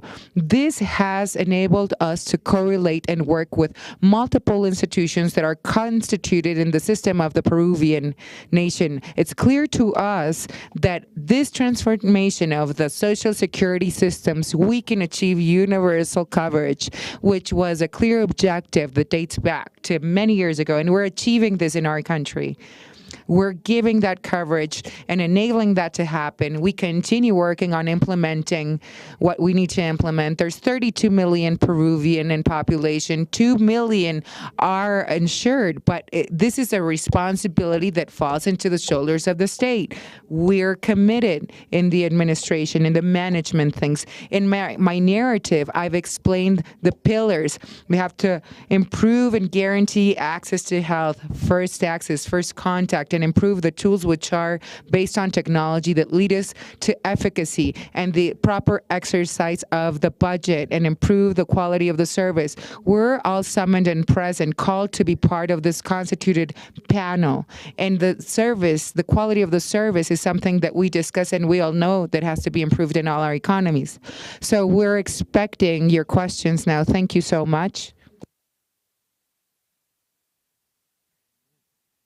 Dr. Dávila, thank you so much for participating. You've been so kind. Today we're celebrating the closure of this part or panel. We talked with Dr. Negri and we talked about the Q&A session, the trigger questions that we're going to pose. It's highly complex to obtain the succinct information of all the sub-themes and what frames us today, the analysis of the transformation of the healthcare system, which is a great challenge at this panel. In back office or backstage, Daisy Corrales, our doctor, has been committed, if our secretary approves the session of the next Congress or the Assembly next year, to speak about the transformation of the healthcare systems. It's not easy. We don't have an easy, clear roadmap that's unique. I would like to right now ask the first question for Mr. Dr. Negri. The question's a bit complex, but I'm sure that we all want to know your stance, the grounds, or your answers, sir. Doctor, after all your experience has been transmitted. You explained what happens in these 4 countries. Sir, which do you consider are the 3, just for the sake of time, sir, which are the main 3 challenges that exist or that you consider the 3 most important challenges that you can see in all the systems in the regional countries that you analyze with Social Security as the core? The 3 challenges, which are they? I promise I'll answer in 40 minutes. I really think that there's multiple challenges because we have to absorb the idea. We're dealing with a highly complex system. Conceptually, if we analyze complex systems and how these adapt, it's a fine line correlated to research to understand the systems and transformation of them. First, the healthcare system has to be object of a transformation. We have to see it, materialize it for Social Security. I think what I've just said sounds a bit obvious, but it's not. We operate in silos. It's sector by sector. Housing works on its own. Health on its own. Different to the initial organic integrated promise of Social Security. This is correlated to the complexities of Social Security too. There's multiple agencies or institutions that work on this field. The Ministry of Health in Peru, the other ministries, other agencies of Social Security and other sectors, then the power or the branches of the government, the different departments and the municipalities. I mean, the whole layering of it. There's public and private institutions. Private institutions have their own interests. The complexity of this whole system leads us to analyze things even politically, because the principle of the social benefit is universal. We draft policies, we have acts and laws, we think that we've achieved it. We're on the other side of things. We're not. There's other stakeholders that have specific interests, corporations that have specific underlying interests. So how are we going to understand the other counterparts? In understanding the counterparts is key to transform the complex system because of the rule of law. It's a complexity. We need to work with intelligence and understand the complexities. And where are we headed with this? There is a frame, there's a transformation of health for Social Security. We want to eliminate lack of equality. It's a debate. And if this debate has a defined path, we want to submit hard data, our statistics, our productivity. We need to think about changing Social Security. That's the power of transformation. The word transformation is something that we rate. There's a score.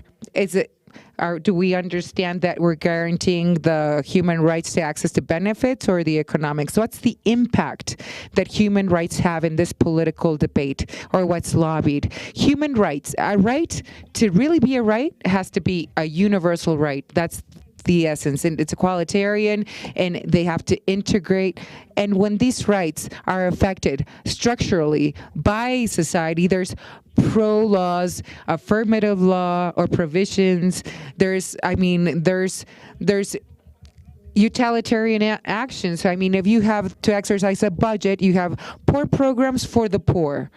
Then there's no dispute about what's total. Like our Dominican counterpart just mentioned, how to achieve the social benefits with the principle of universality by the means of technology. We are lagged behind. There's a problem with regulations. Laws and regulations are part of the problem. It's a process. There's another element that we need to discuss, the economic elements and policies and correlation. That is a challenge. Redistribution amongst our societies. The idea that comes next is we think about what happens by sectors as a union with a capacity to expand. That's what we've been discussing with our colleagues at CEPAL in Mexico. We analyze the healthcare sector. The healthcare sector asks for budget allocation to exercise their duty. Where is the budget? The budget's there, it's gone. If budget is invested in public health and that money disappears, where does it go? To health. That budget recirculates, and the recirculation of it is enormous, right? It has an impact.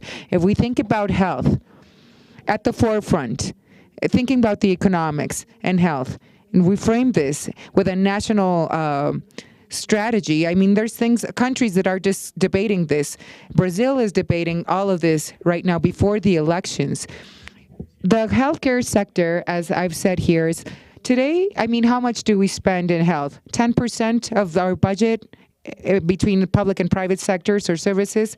We need to have ownership of what's happening from the public expenditure. What comes from pocket money in the private sector? There's a lack of equilibrium. We have to use public financing. The public budget is an investment for the nations, for the countries. I mentioned we should have right to health, right to Social Security, and the right to develop ourselves, right? These are rights that are not broadly known. It's a collective right. They're drafting a treaty in the United Nations that's going to be signed off. And in that instrument, we have the words in which we explain the struggle in the southbound region. And there's problems, political problems in society. It's intrinsic in Social Security, in the healthcare system. It comes from the outside. There's elements that affect us but impact our nations. There's specific limitations due to constraints due to law. We have to plan Social Security and the system to satisfy the population's needs. We think of what's customary or tradition. We're celebrating, the history of Social Security.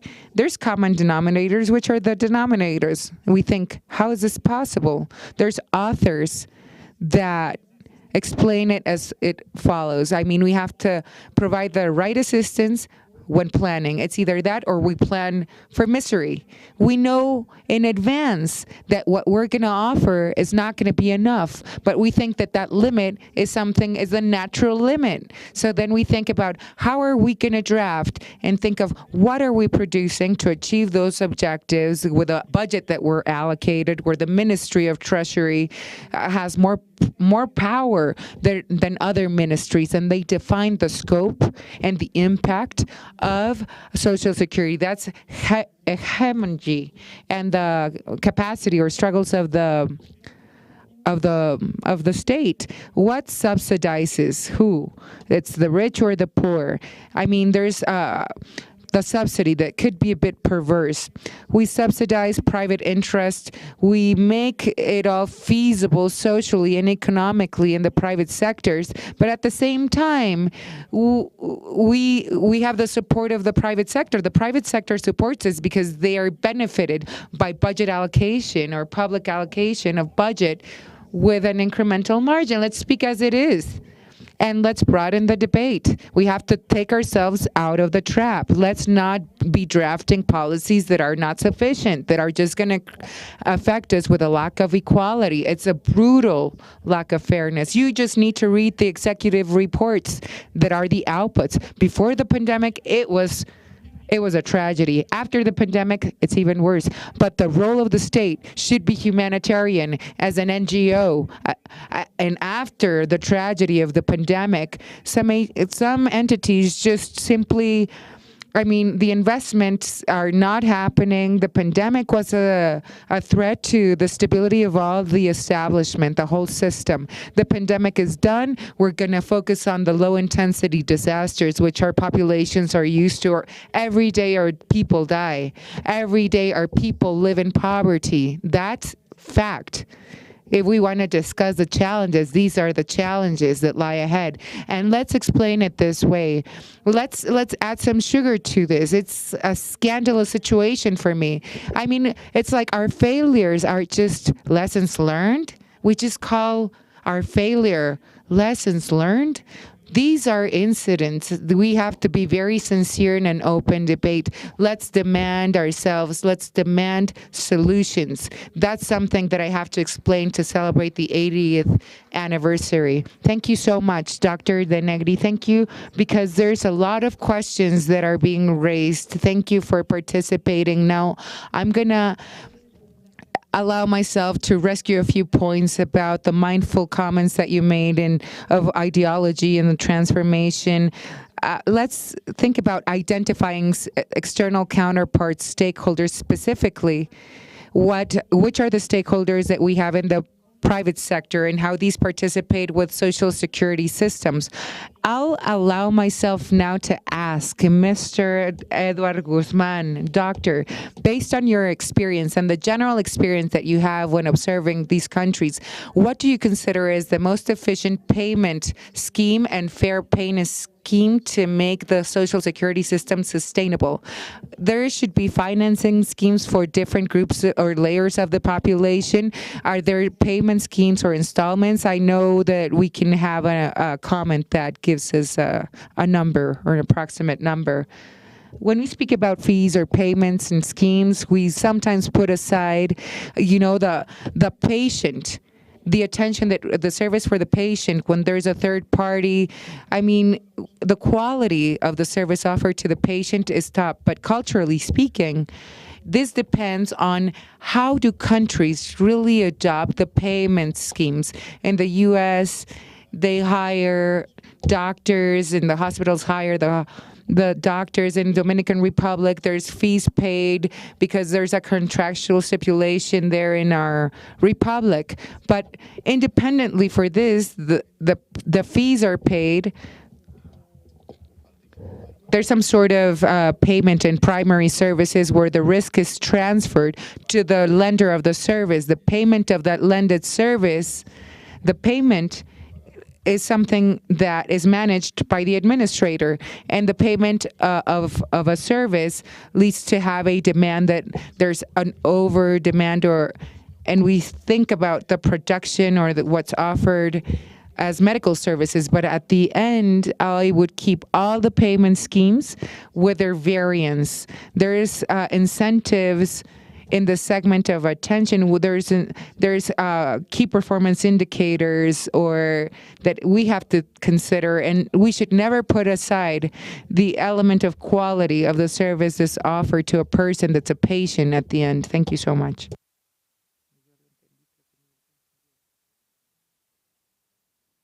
Thank you so much, Dr. Guzmán. You spoke precisely about the services offered to the person as Ms. Daisy Corrales. Daisy Corrales explained a few subjects here at the panel. They spoke about how multiple sectors how they interact, healthcare. And Mr. De Negri also expressed mindful comments about the fact that there's insufficient policies. During the closure of your comments, Dr. De Negri, we thank you for the comments, but I'll ask now Dr. Dávila the next question. We knew that there's general challenges amidst the transformation of systems. The budgeting is one. Doctor, what's your vision about the main challenge that we're facing when trying to strengthen the leading units of the healthcare system amidst transformation? I think that what we should add a bit is when we speak about competitivity correlates to innovation. To be competitive, you have to innovate. Many nodes of the system that need to interact. The other point in our country, we need to reduce the subjects or beneficiaries should be regulated.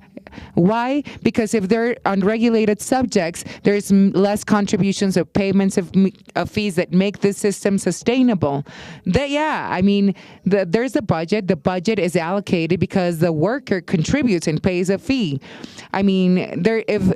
There's many countries in Mexico. I don't know how many in your population is regulated or not, but I think it's 60% in Mexico. In my country, it's 72 or 73% in the population which are not regulated subjects. That's another challenge that we have to consider that Social Security has to deal with.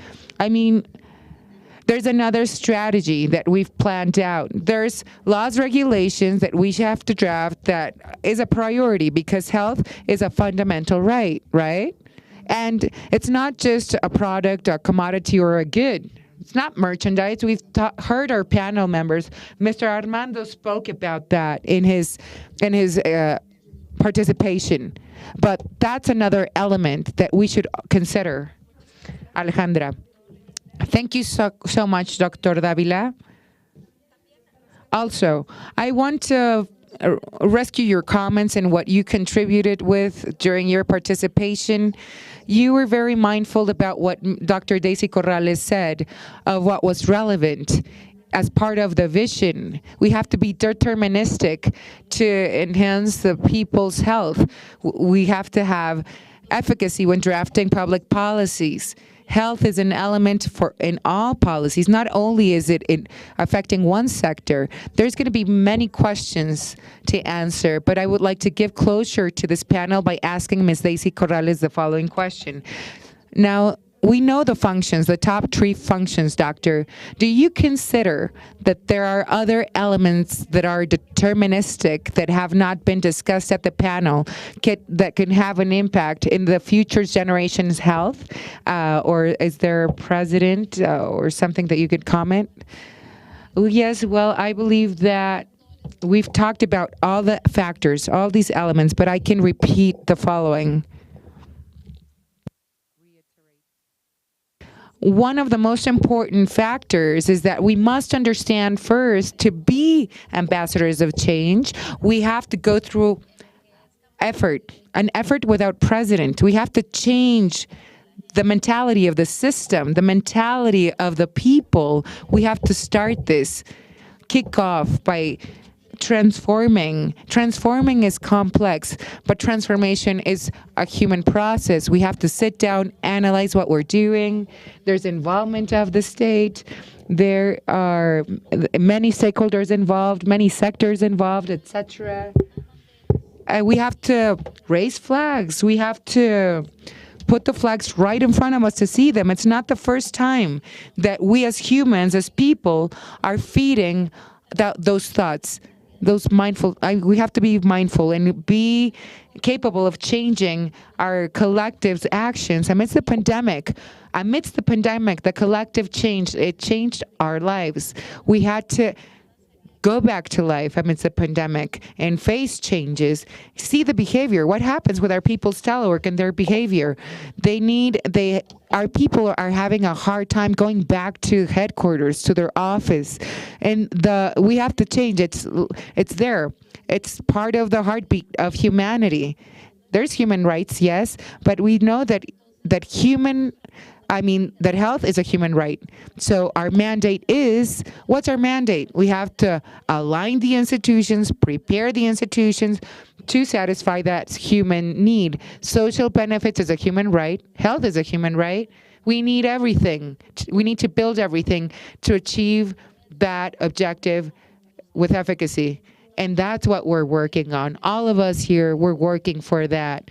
We have to make that human right efficient by changing all the exclusions and everything that obstructs.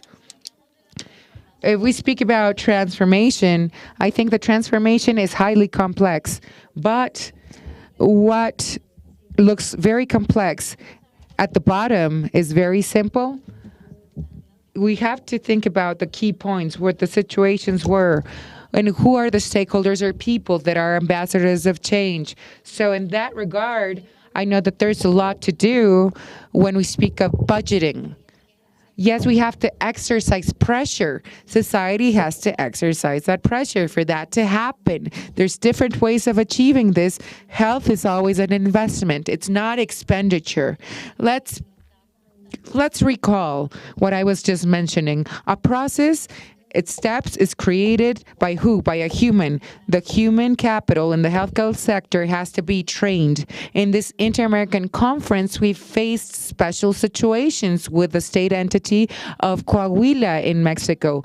We had delegates or government officials. One of the representatives decided to train all their staff, train them and let them understand what they could do with all the subjects involved with special programming efforts in Coahuila with an accreditation. They had another quality control training in Coahuila. This government official did bet on that training because training our people is the catalyst of change and transformation, right? So let's add elements. I note that summarizing, we need to add all the factors. I'll stress on that point. This is a process is created by us humans. We can change them. We can promote change of mentality. We can promote and recall clearly that the healthcare services and Social Security has an influence in our societies. We have to measure the percentages. We're not almighty, right? We're not all powerful, right? The percentages to be measured, the percentage also of achievement depends on the will of the collective and the individual to create the right frame for things. We can gain a lot. And this is translated into many fields. What can we do?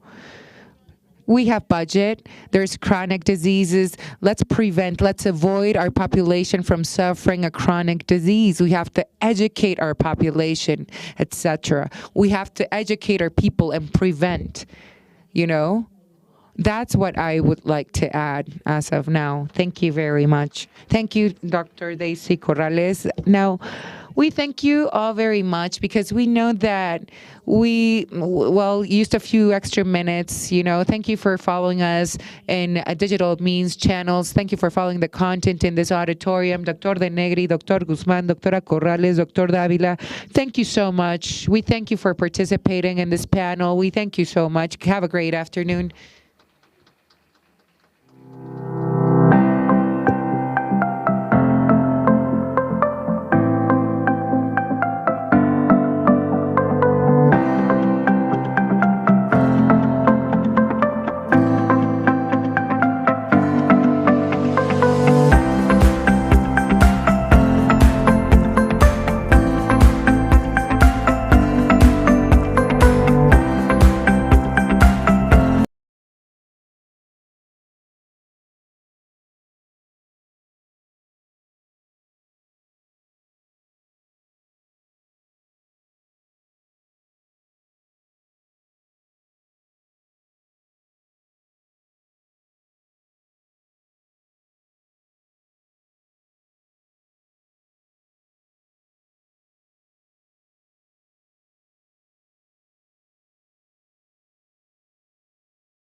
Good afternoon, and please be welcome again to our forum of the 18th anniversary of the Inter-American Conference of Social Security, CIESS.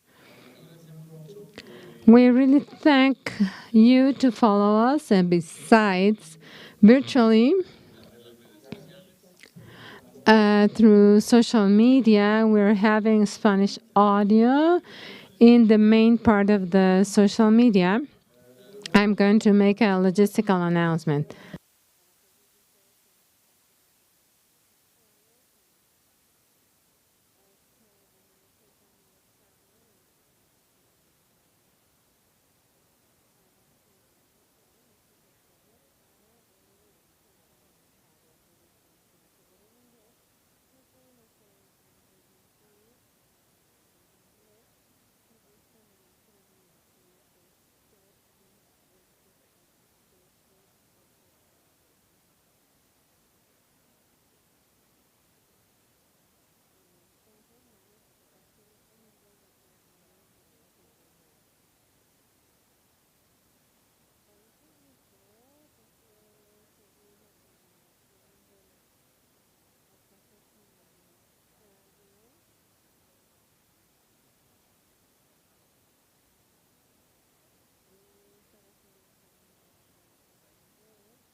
Having said that, we had the acronym of Social Security and New Ways of Work.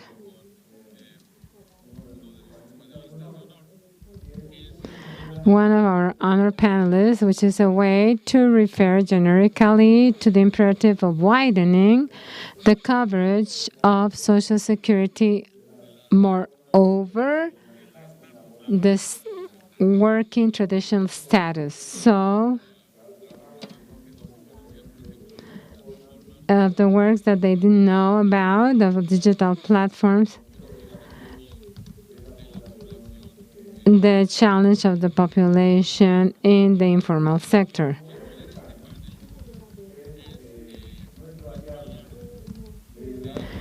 Who moderates this panel is the ally of CEPAL, the coordinator of research, Pablo Yáñez Rizo,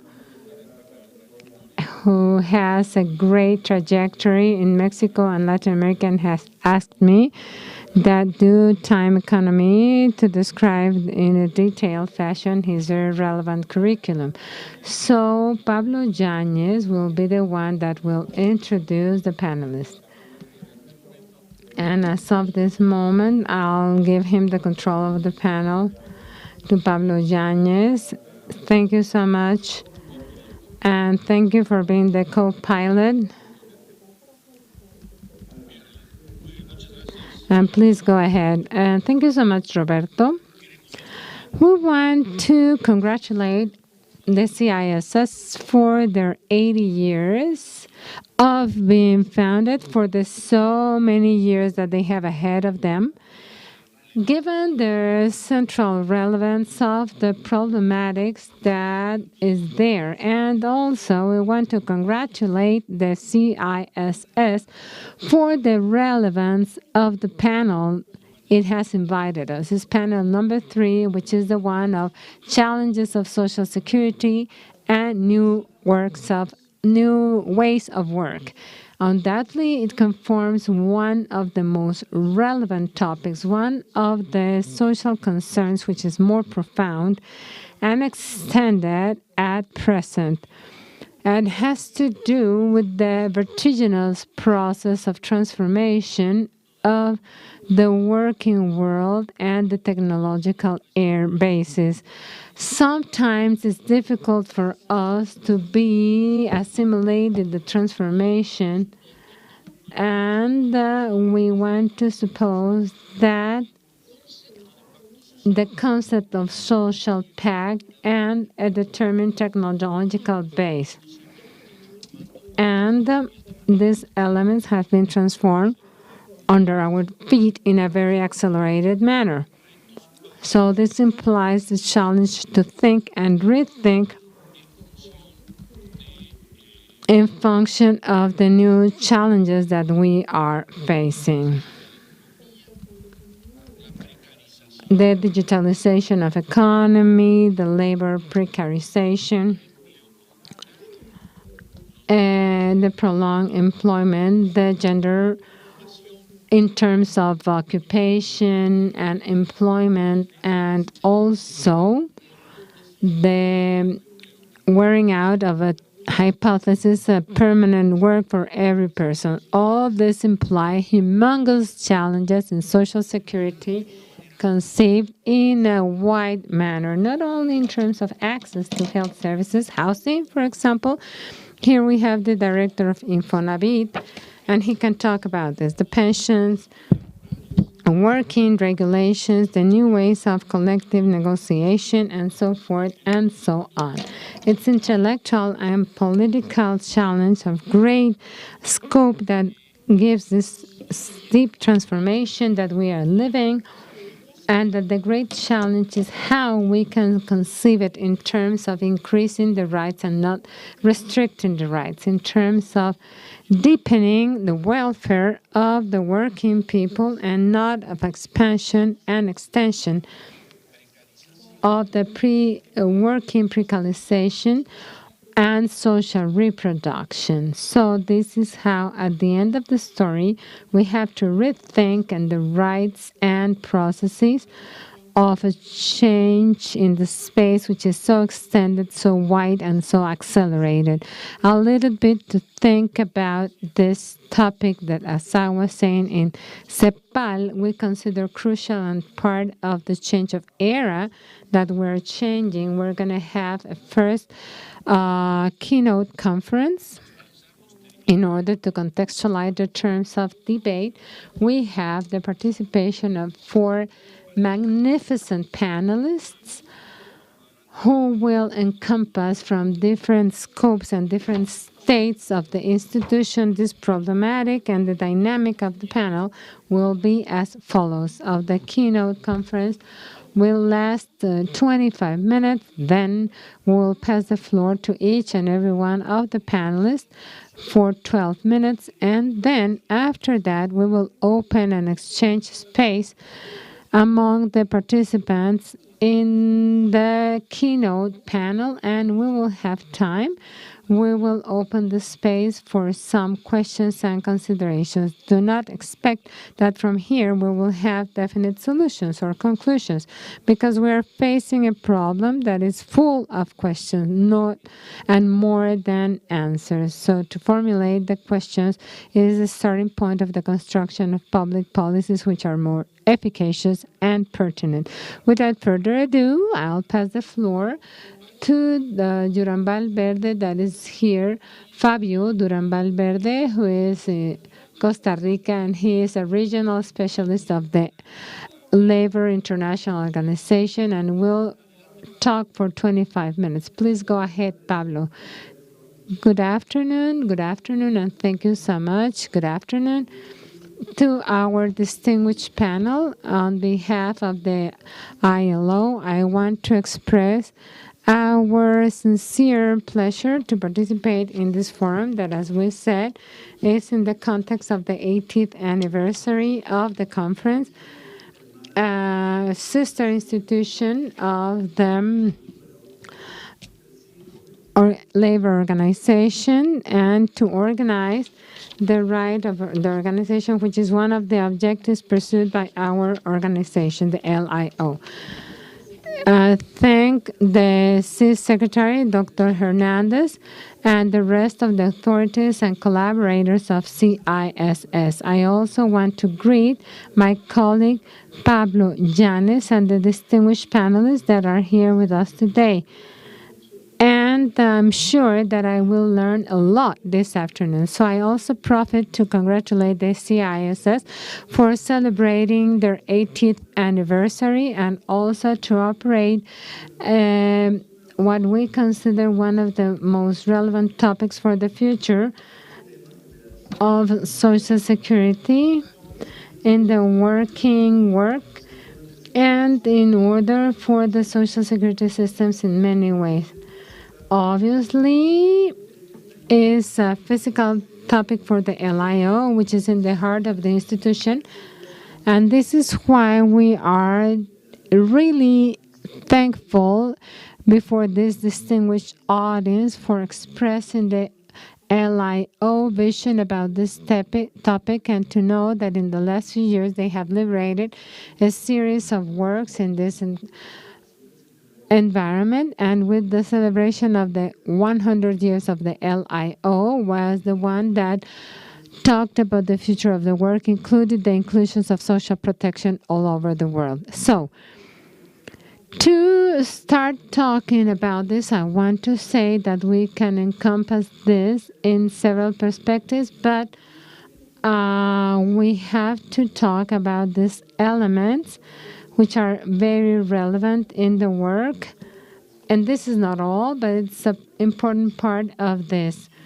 So we would say that it also represents the stronger manifestation of the future of work, and also the struggle to define the working relationship with the central element of the discussion. I think that we have talked a lot also about the developments and the impact in the future, and maybe we have talked less about the topic of the Social Security and talk about financing. And this is something that we consider very important to encompass. So I would like to contextualize this discussion. I am going to project my screen. Sorry. Please let me know if you can see it. Yes, we can see it now.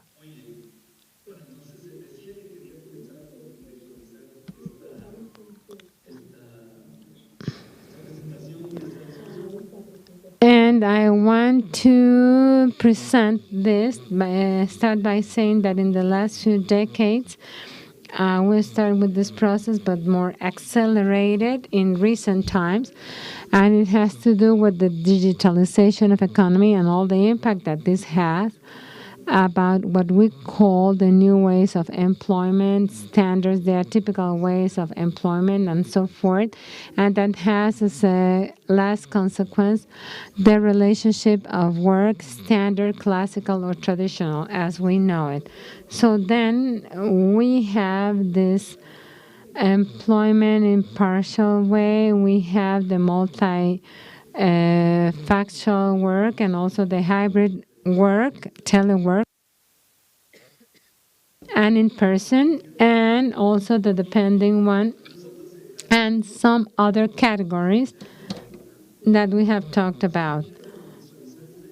In order to contextualize this discussion, it's very important to talk about a series of advantages that are linked to these technologies and the standardization of economy. We have to talk about the opportunities in order for the people to do good things and to make it in a more flexible way, and that will allow us to continue with this working part. And this is very important. It's an opportunity offered by this revolution, let's say, in some way of technology. So it offers the people that didn't have these abilities the integrity of coordinating partial work with leisure or in different employments, work of their own, and so forth and so on. So also we want to highlight that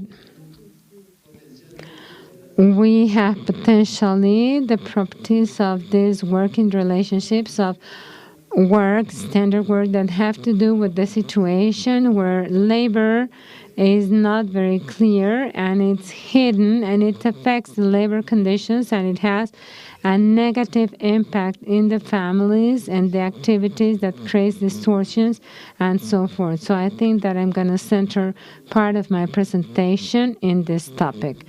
So also let's talk about what is at stake in the future of labor and the new ways of employment in Social Security. So then we have what is at stake, and what adds up and what all the elements that have to do with the social impact, with the economical risk of the workers and the standardization of some companies or some sectors and activities, and the competition, the fragmentation, the empowerment, the flexibility in Social Security, or the working protection of the people.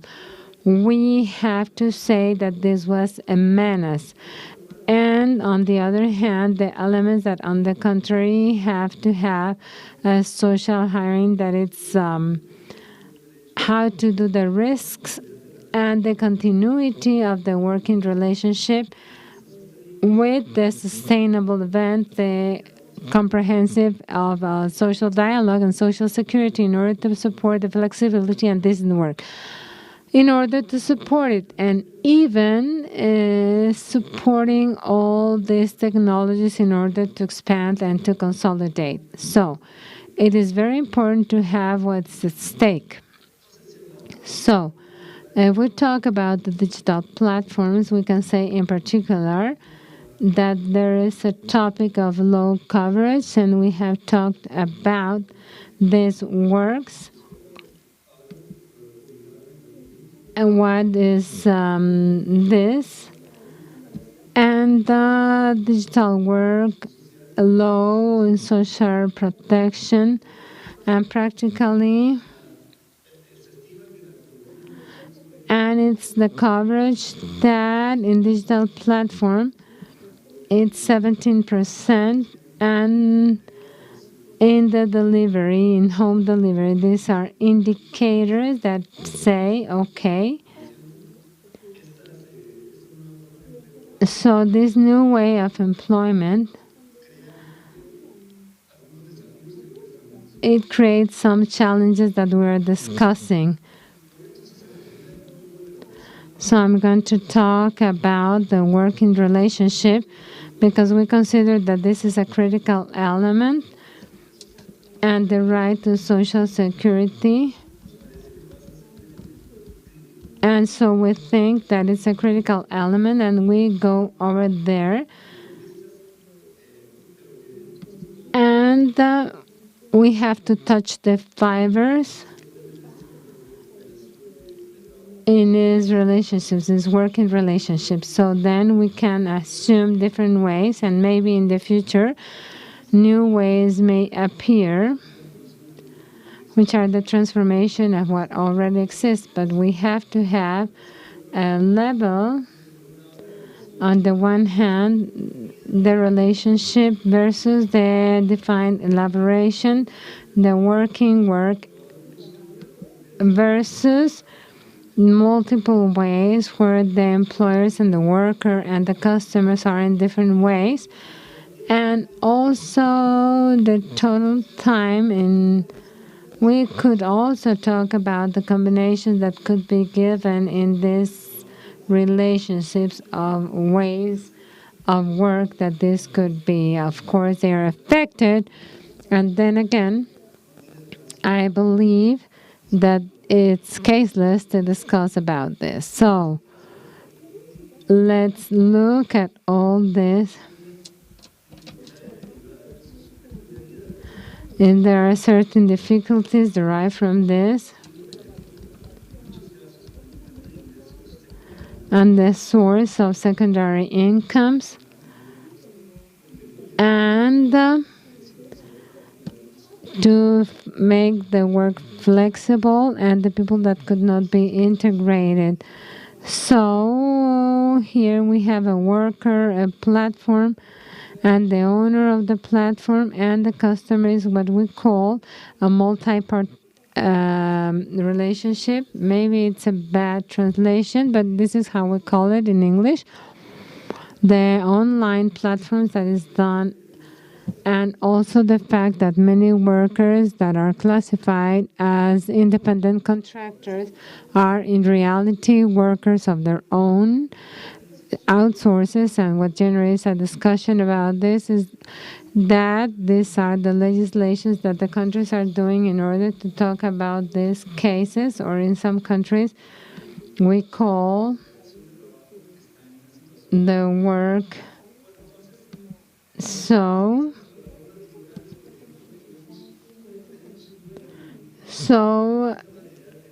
this is an example of the working agreements that can do, and we maybe can emphasize that all these changes of this transformation have been given in a surrounding where there is a blind point of the legal national frameworks, that we could say that in a general way they were not here, and they are not prepared in order to deepen this situation. I would say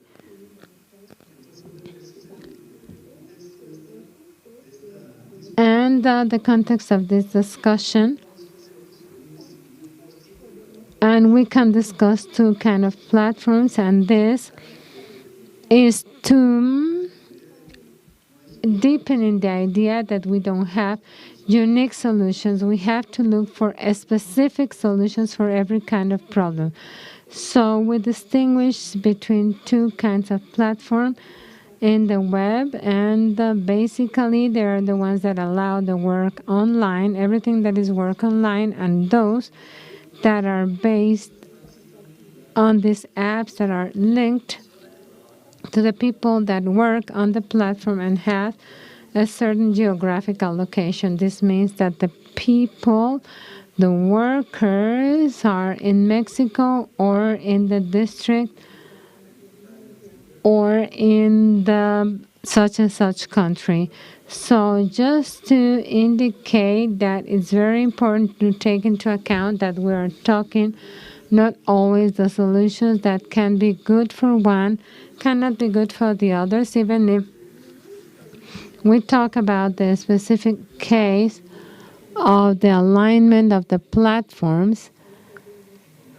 And also, we can find important differences that will require a judicial treatment and also a different treatment from the point of view of the solutions that are established by the social security systems in order to interact with the affiliated persons in the collecting and non-collecting systems. So, from the LIO, we have a framework of analysis for this, and in this framework of analysis, we have like two spheres of action that have to do with the working protection, with all the recommendations and prioritization that it exists around this topic of working protection, and that it has to do with the regulation of the working part, but also of the conditions of labor where people work independently that where they work, and also the freedom of association and the right of collective negotiation, standardization, and whatnot. And this is the other universe of topics where they have all this that they imagine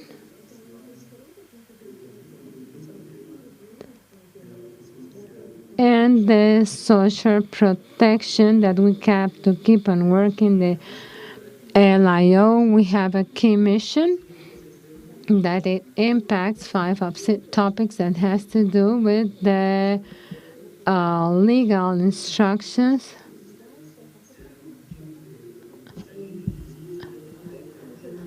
so we have to take care of the different abilities and the people that may not contribute to the systems of social security, and the people that have the total capacity and also to comply in order to do all this, and the administrative part in able to interact in a simpler way, and also to interact with the systems in a better way, the need of information, the transparent system, and generally speaking, everything that has to do with the governance. We have to say that in the institution, we have to see this, it's a universe of policies that is within this social security, but the appropriation is not by itself. It means that the social protection and social security extrapolates with another universe of policies that have to do with the working protection. And this is an important context to understand. It's important to understand that if we are able to innovate from social protection, the systems of social security. And we do the calling of the possible adaptation to the system.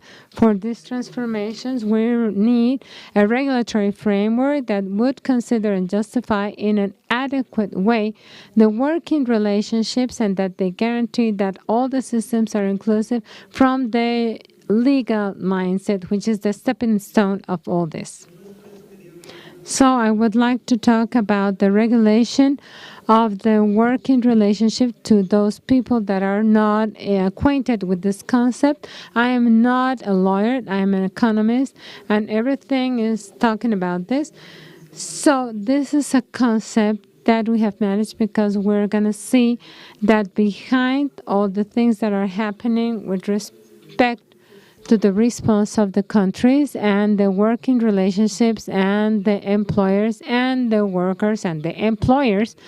So they perform a work in certain conditions, and the payment or the wage is given to the worker. That may vary. There can be different variations in the different countries.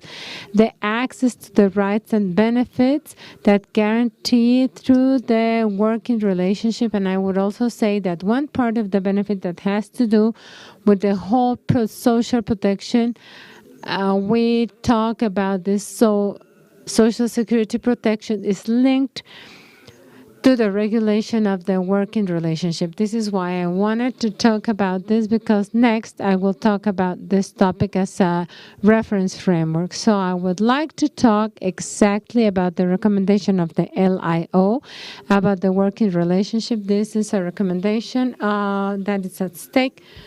And this recommendation invites the countries to formulate the policies in order to clarify the rules and regulations in order to guarantee the effective protection of the workers independently of where they are, what they do, and so forth. So we are talking about these inclusive systems, and they say that the national policy should be in a particular measure to struggle against working relationships that are produced when the employer treats an employer in such a way that hides their true judicial relationship of employer. This is an important topic in what's following of my presentation. So also, I have a recommendation that poses certain things in order to justify this working relationship. And we divide this in two blocks that has to do with the service rendering. If they receive a payment in the public source, or the payment and the acknowledgement of their rights like vacations or the financial parts for the worker or not. And the other block has to do with the relationship of the employer and the employee. So they have to be subordinated in this sense, and the degree of integration of the person, how he or she integrates, and if the profits are only for the employer or they share it with the employee, if they are trained to do the work or he can do it to other people, this is another element. Or under hire the work, the time of work, the place of work, the continuous training if they require, the availability of the worker permanently under certain criteria, and if the employer will provide the tools, the materials, the equipment, or the platforms, like it's the case of the internet platforms. So these are some of the indicators that we will see that are being used by the countries as a reference framework in order to regulate this and to define the future and what measure they have to do this for the benefits, the rights, including the right to Social Security.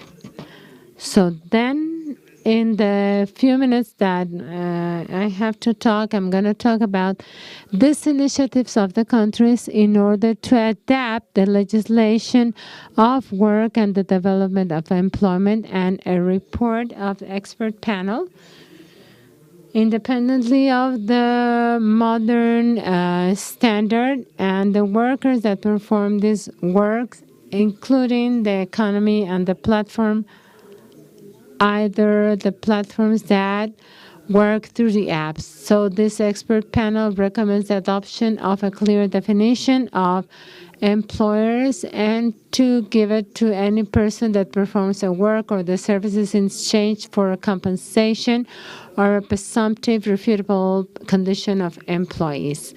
They also considered that it should be included in a clear part of independent contractor and also a clear definition of what's a dependent contractor, because depending on each other situation, they will be treated differently. This is for the expert panels.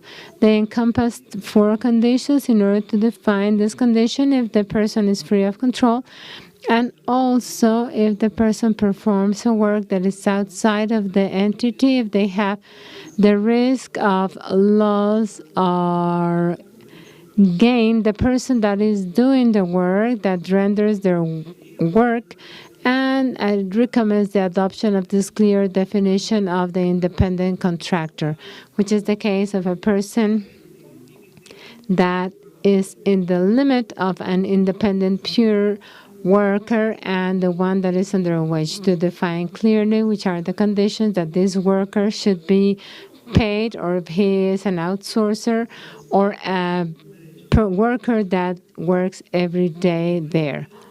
In the United Kingdom, the government published in 2018 the Report of Good Works, and this report distinguished the so-called workers of limbo. This is how they are called in the United Kingdom, but they are outsources in order to differentiate. All this when we're talking about the case of Canada, which is very different. And then they also recommend to have and to refer to this group as dependent contractors, and obviously where the legislation will be applied, and it includes the right to Social Security or the Social Security in the case of the European Union in Transparent Works. 2019 tried to avoid a career,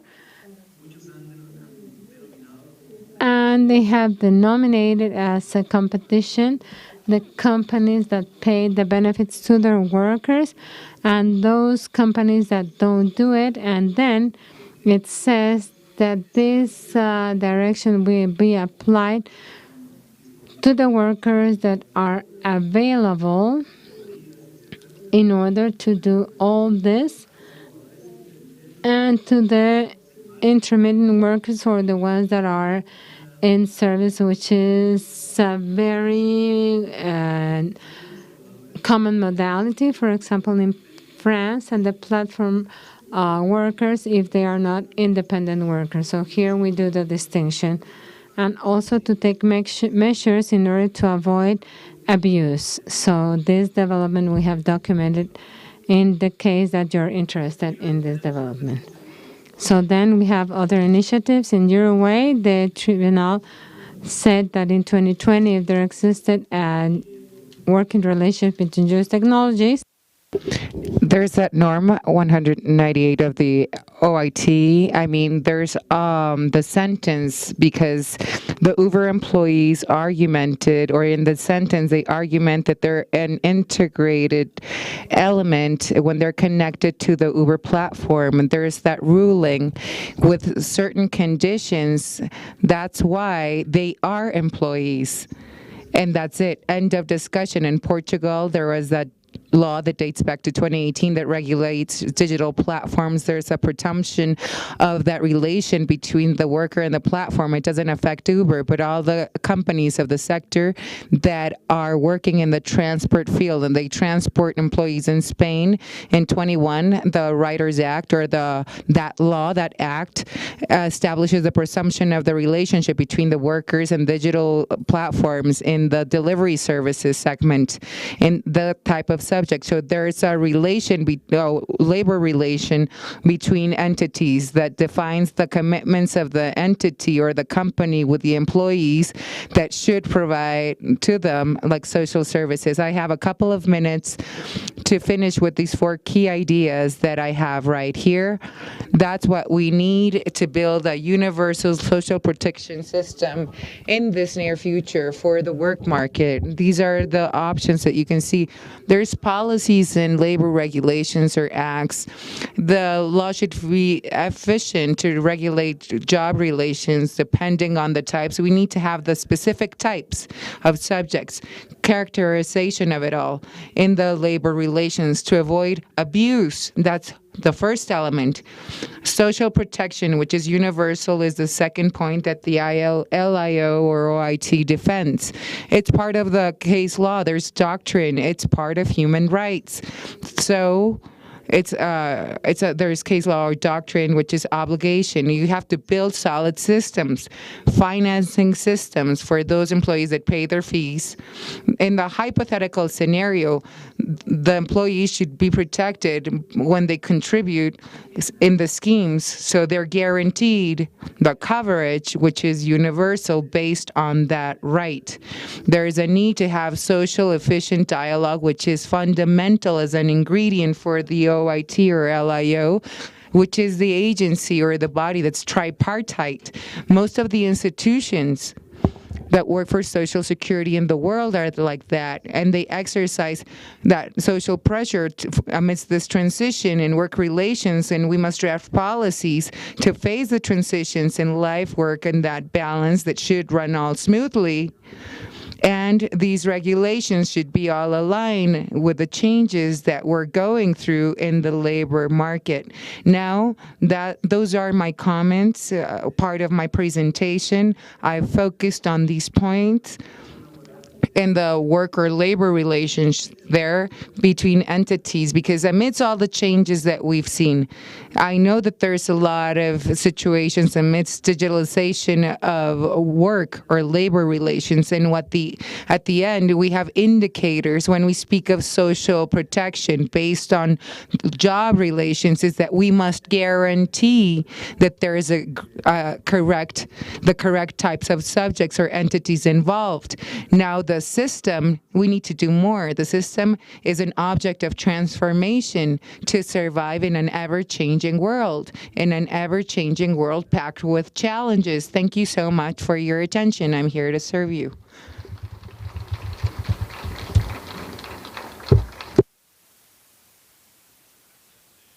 Thank you very much, Fabio, for your contribution, which gives us the correct frame. In a correct way, you framed the relations of the workforce, the fracture, what's hidden, the development of digital platforms, the regulation that needs to be correct with inclusive systems. He emphasized that the OIT also indicates which are the indicators to regulate the labor relations. He gave us a set of examples of what's being done in many countries in the region and in many other continents. And we have ideas to continue developing the system that protects the Social Security with efficacy in the labor market, irrespective of how it's constituted. But the ideas are very important. The protection with efficacy, invest in society amidst this transition in life for the employees. We have had a great discussion of most of the themes that are part of the challenges that are discussed at this panel. Now the word is for Mr. Sebastián Nieto, who is leading the Pan American Latin American OCDE office. I thank him because he's in Paris right now and he's up with us. He's, with the midnight oil, burning the midnight oil there. We thank him for participating with us. You have been called to join us at this panel with a strange schedule here. But thank you, Pablo, for your kind words. And the truth is that it's a pleasure for me to be in the celebration of the 80th anniversary of this conference of CIESS and for the OECD, or the Economic Development Entity, finds your debate extremely interesting, and it's fundamental to have these. It's part of our agenda. We're discussing, debating Social Security and the future of the labor workforce. I want to share my presentation, and in it, you're going to find succinct information of the work that we've developed, in which we specify what happens for the future in our workforce. Concretely, we have correlated this with Social Security benefits in Latin America. There is research in the region that we've developed, not solo, but with a collegiate body of CEPAL, in our report, in Latin American report that we draft every day. We have the 2020 edition of the executive report. In it, we have the digital chapter and many of the subtopics in it that were already mentioned by Fabio are subtopics that are analyzed with scrutiny this 2020. And we continued working on this development, discussing the labor schemes, the relations between entities, workers, subjects, employers, correlating them to the digital realm of things. It's crucial to mention the regulation of subjects and unregulated subjects in Latin America.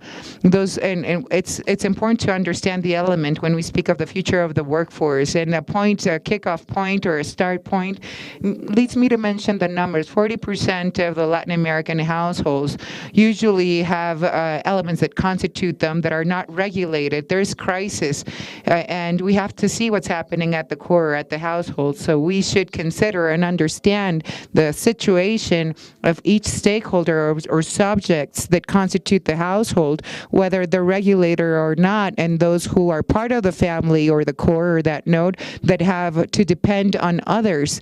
Each stakeholder involved or each subject involved in a household must find it extremely important to see what's happening in the transformation of the workforce amidst climate change and other crises.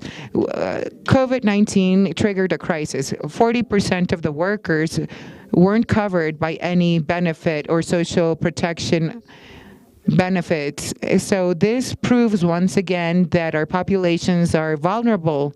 It's clear because there was a lack of coverage with income. The workers or the employees didn't have benefits or supports from the state or governments.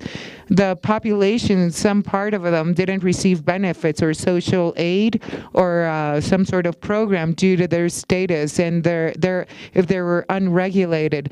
The positive sides of things amidst the pandemic are also things to discuss. The expansion of social protection for the unregulated subjects, those people that had no benefits from Social Security, is part of the debate. And there's examples in Latin American economies like the solidarity income in Colombia, the universal coverage in the Peruvian economy. There's other policies in economies of the emergency wage in Argentina with their program. There's the other program in Chile with family aid at Brazil. And there's another point that I'd like to mention, and I'd insist that we have to talk about the how to profit from the extra time or the exemption or the time frame in which these social programs that benefit the vulnerables were in effect. How could we rethink the programs or restructure the programs considering the labor force, but in that near future? We have to deconstruct the programs and reconstruct them, making it feasible politically and measure the social consequences. But what is fundamental is how are we going to transform or rethink that system. And I insist we must consider the dimensions that it has. What does the job market expose to us in this present and the future? We have to heighten our understanding because more than 20% of the employees, many jobs are going to be object of automatization in Latin America. So more than 20% 20% of the jobs. And we're amidst this green transition era, and the risks are important to consider. In this slide, we have two cases. There's the specific sectors. You see them. We can see these instruments and policies, the engagements, the covenant or the pact, the Paris Accord or treaty is there, what gives us the instruction of what happens in the workforce. It's important if we have a positive law and invest in specific sectors or law that are in effect that make things sustainable, even environmentally, that would help us to eliminate or narrow the gaps in the labor force. Thanks to this green transformation, we could create more job opportunities in the regulated subject area. We have a productive structure. We need a greater budget from public and private entities, a budget to be allocated, developing skills. How can we create systems of social assistance amidst the pandemic that aid in general and protect LATAM? We consider this is historic time, which is very, it's had its impact or effect in Latin American long term. A very important or fundamental point that we should think about is the situations that are created because of the social programs, from government there. We have to increase or strengthen the skills or strengths of the workers and people that work at the household. They should develop also skills for the digital work opportunities. We could support the vulnerable people in our populations, which are characterized usually in vulnerability because they have low education levels, and there's gaps in Latin America in the digital field of things when we compare our economies to other OCDE developed economies. The impact is amplified. There's low levels of education in different economies. We have the unregulated subjects in Latin America, and we're talking about over 60% of the workforce in the population that don't have education, and they don't have elementary school finished, or they just have those levels of education. So we have to be highly analytical and understand how are we going to develop our people and educate them and strengthen their skills for the future of the workforce. We must consider that the loss of human capital is a fundamental issue due to COVID-19. There's losses. If we compare Latin America with OCDE countries, the schools of our kids were closed. This increases a specific particular gap for the workforce, for the future generations of elements. If we are in parallel analyzing the situation, we see what the mandate is, what the obligation is. The families members usually participate in the education system to develop their skills and improve the quality of human capital in this near future. But how can the state, the government, along with the private sector, offer proper education to develop the necessary skills, considering the demand in the future? What's key, and I've said it prior, when schools were closed, they were closed, and some employees or some workers are not regulated, and they're affected. The elders or seniors are also affected by this. So let's focus on our youth, on these generations. Let's just embrace our elders and seniors and continue working, because it's all really fundamental for us. Just to give my contribution closure, I'd like to insist on one point. There's a lack of equality. At a regional scale, and how can we develop these centers to educate our people with the proper skills? How can we educate our people at all scales, at a local, domestic level, considering that all our economies are different and there's a lack of balance or fairness in Latin America in all our regions and sub-regions? So we can see it all there in the households. We see the rural areas where we measure the percentages of subjects which are not regulated.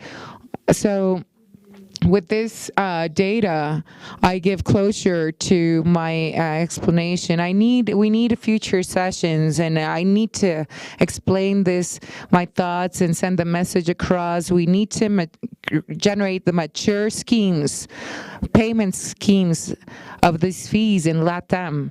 It's fundamental for us to prepare, plan now to improve in a collateral way the development of policies. There's the GDP use of 34%, and the development agency there really measures. And there's job opportunities that are not regulated in Latin America. There's regulated activities, but the OCDE analyzes both parties, what's corporate and the job opportunity creations there. And lastly, at the end, we need to open dialogue between public and private sectors, entities, and national and international workers. We need to redefine the social pact or contract that will lead us to the path, and I insist we need to broaden the scope or coverage of social benefits, public service, which should be inclusive, and we should include all socioeconomic levels in our populations, which is fundamental. Our youth should be protected and covered. Our elders should be covered. I thank you once again for inviting me. So it's worth our while for me to be up late at night, because for me it's an extremely important event. We're celebrating this anniversary. Let's continue building our systems for Latin America. Thank you so much. Thank you so much, and we thank you, sir, once again. Sebastian, I think that you've just touched upon some points which are extremely relevant about the unregulated subjects, the future of the workforce, the future of labor market, the conditions for the workforce, and that's what we've been discussing from CEPAL. There's a paradox. There's regulated corporations or entities, moral entities, and the regulated subjects, the employees, and some, the labor market, it's constrained sometimes in different sectors, and we've considered irrelevant points. What's important is that the coverage expansion amidst the pandemic grew, and it's important to consider that broadening coverage, not just in an emergency, is important. Broadening the coverage is the kickoff point, the start point of social protection. We must broaden coverage, as I've said, and what catches my attention with regards to the estimations, calculations of the OCDE, is that 20% of the job opportunities are about to be taken by robots. Automatization of things in the work market. Occupations, the protection of Social Security and the beneficiaries is extremely relevant. I'd highlight the next point. And I'll stress one point. We see the territories and the impact of all of this in the economies, and there's measures. Specifically, the COVID, the pandemic has its clear expression in our territories, in our societies. There's different impacts or effects of the pandemic in all our societies. I must insist, we have to think about the consequences of COVID in education. It's not just consequences of our people in health, but what happens of COVID and what the impact of it in education in these generations. It's relevant, and we believe is extremely important to highlight, just underline that. Let's speak about the schemes of fee payment, of contributions. We have to build systems that are robust enough, fair enough, that distribute enough, that finance enough for the well-being and the protection of our societies. Thank you so much, Sebastian. We're going to open the floor for Ruben Lovolo, who is here with us from Buenos Aires. He is an academic director and researcher of the Interdisciplinary Center of Public Policy Studies in Argentina, who has worked on public policy for a long, long time. He's also a dear friend of ours. Thank you, Ruben, for being with us. Thank you. I am thankful I thank this Inter-American Conference on Social Security for giving me the opportunity to be speaker in this event. I congratulate the conference for celebrating the 80th anniversary, and we continue working in such important subjects. I'll try to contribute with the following. I don't want to be redundant or mention things that have been previously mentioned, so I'll focus in the last point of the main keynote speaker about the universal elements for social protection. Particularly, I like to focus on what's universal and reflect upon matters. What's the context in which we're going to have to operate as social security entities? Precisely, these are institutions that have been built for the present and the future. These institutions are here to prevent risks that our population, our citizenship will face in the future. So immediately the question that could arise now, it's unavoidable, is to question what's the present, what's the future? What's our future, what's our present? We're in it, submerged in it. So I'll add and contribute and adhere myself to the proposal of Pablo. We have more questions than definitions or replies. I'm always thinking about Latin America. Social Security is facing an incremental situation in democratic trends. In Latin America, we had the quantifications of our demographics, our population. So this has altered actuary relations, and it's affecting economic relations. If we think, our population has faced losses amidst COVID, so there's stagnation of economic growth in parallel. And the protection speaks about a decline in job opportunities and an increase of need. So Social Security in general was built on the hypothesis of sustainable economic growth, creating job opportunities which is sustainable with the resources to finance it all. Well, today, that concept seems to be a past concept. Now, analyzing this in the present and in the future, we have to consider where we're standing, which are our coordinates. If we're analyzing or studying employment, and the precarious conditions of women in the workforce, we have to, if we're precarious in the inclusion of workers to the workforce and the social security systems cannot provide the proper care to the beneficiaries or the subjects, specifically women who are part of the workforce and should be incorporated, but it's a great problem. There's changes in the household, in that core that we've experienced in all the economies in the region. We know that there's a greater level of divorce taking place. There's a growth in the numbers of households that are led by single parents. These are all elements to consider for the development of social security institutes, that we must think for economic growth, that we must think to sustain job opportunities and build that stability. And we have to understand the structure of a family, who constitutes a family.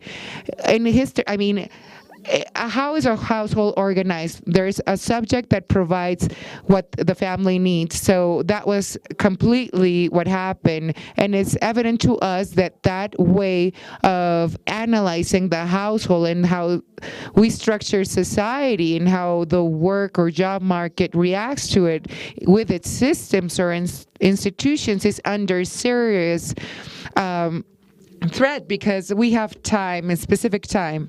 But Social Security will have to face the risks, financial risks. That's the constant too, but there's a lot to discuss. What's fundamental, and I want to point out, is that we're analyzing a couple of phenomenon that are taking place because we're building social protection in modern states.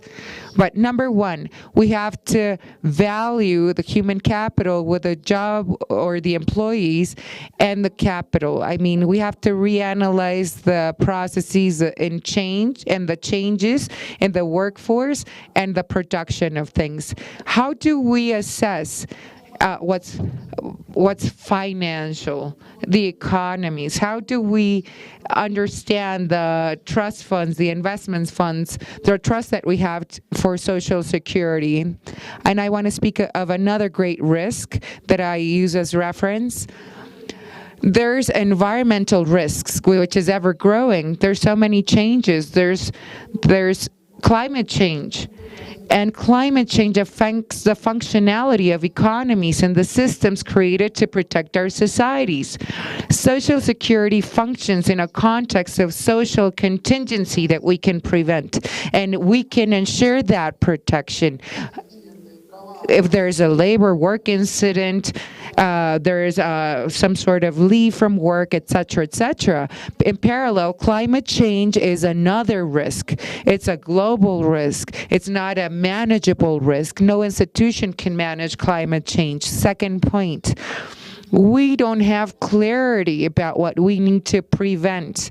There's a lot of grievances that are going to be the outputs of what's happened now that will affect our people, will affect our situation, and will affect the posture of the institutions. The impacts are not predictable. It plagued uncertainty. It's what we can't probabilistically specify. There's uncertainty there. So I'll speak about my mindfulness.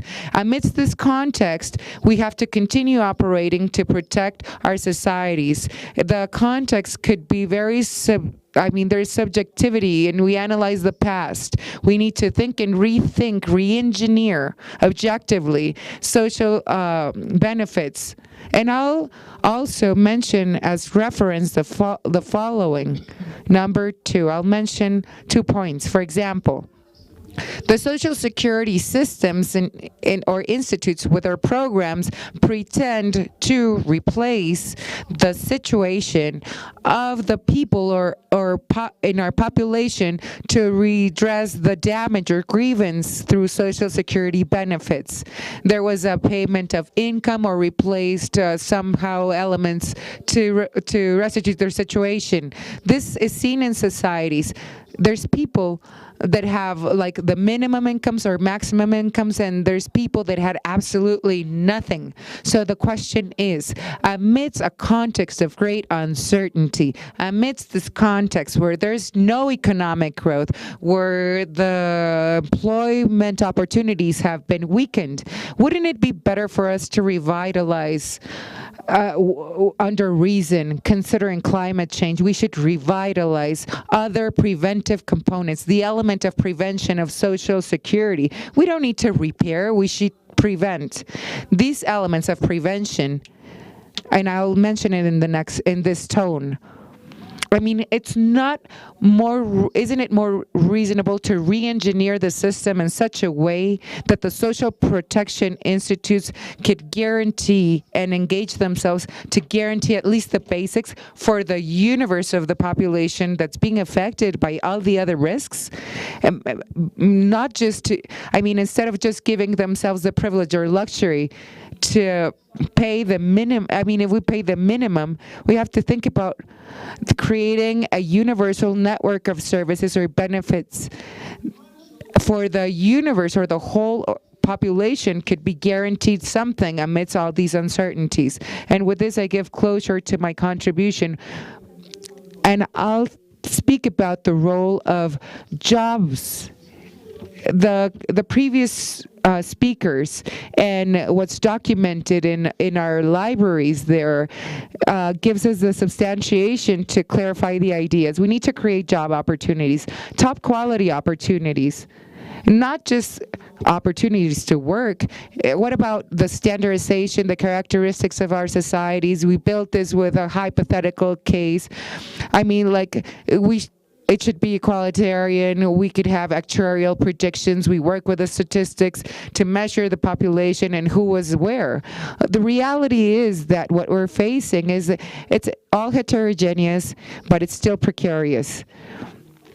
So would it make sense for us to make a job opportunity the threshold, the door to receive other benefits, like the basic income? So you need to work to receive those basics, the basics of health. We have sufficient problems. We have enough problems with the creation or generation of jobs. We're trying to find ways to generate opportunities, dignified jobs, stable opportunities that are regulated. Besides that, social protection, of our people. I mean, our people, the subject's benefits depend on the fact, I mean, if they work or not. I mean, there's debates opened about the minimum fee or the citizens programs for income. They guarantee certain employment with programs, or some entities guarantee an income for our people. But there's benefits that are obtained through by like a third parties, and there's like outsourcing, and there's something that that's applied in the healthcare sector that's also applied in the job market. We need to go through a thorough assessment of the bedrock of Social Security. What's the floor in a context of uncertainty?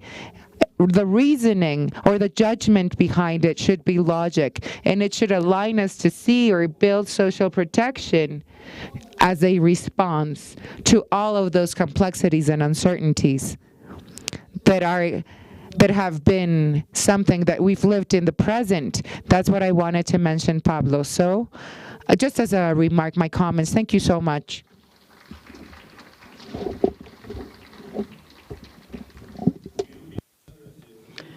Thank you so much, Ruben. I think that in 10 minutes you touched 20 topics, all of them very relevant, very suggestive, that compel us to a reflection of a strategic character, not only adaptive or incremental.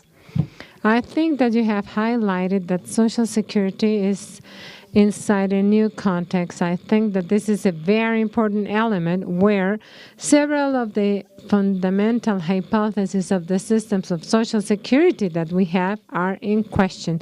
So the kind of social relationship, the structure, the productive tissue, the family arrangement, the demographic structure, all this is changing in a very accelerated way, and obviously it has a very deep impact on the way of structuring Social Security. So you point very important topics as the process of financialization and the institutions that have Social Security, the climate change. You even propose or manifest the concept of structural uncertainty, unpredictable. This is a matter that we have to think and to reflect about. And you know, the systems of Social Security, which is a very relevant issue, the revitalization of the preventive component more than the repair topic, and the indications that heterogeneity has of employment, and the possibility of thinking in new components of universal security, where there is guarantee of incomes that was increased in a very meaningful way during pandemics. Very important to think about these reflections.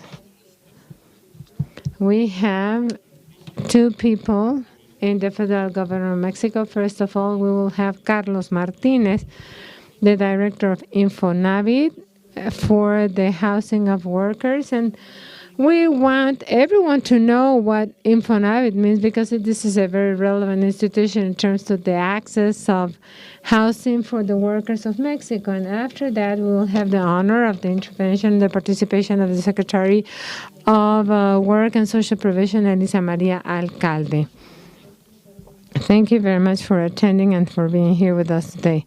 Thank you so much, Pablo. And congratulations to the CIESS for its 80th anniversary. I think that listening to what my predecessors were saying, I'm going to pose practical topics, several of the debates that we have, or the questions that we open in Social Security. Hi. And the change of a paradigm in the social contract. But to contextualize, Infonavit is the Social Security of the Mexican state. As the Social Security it was divided in three.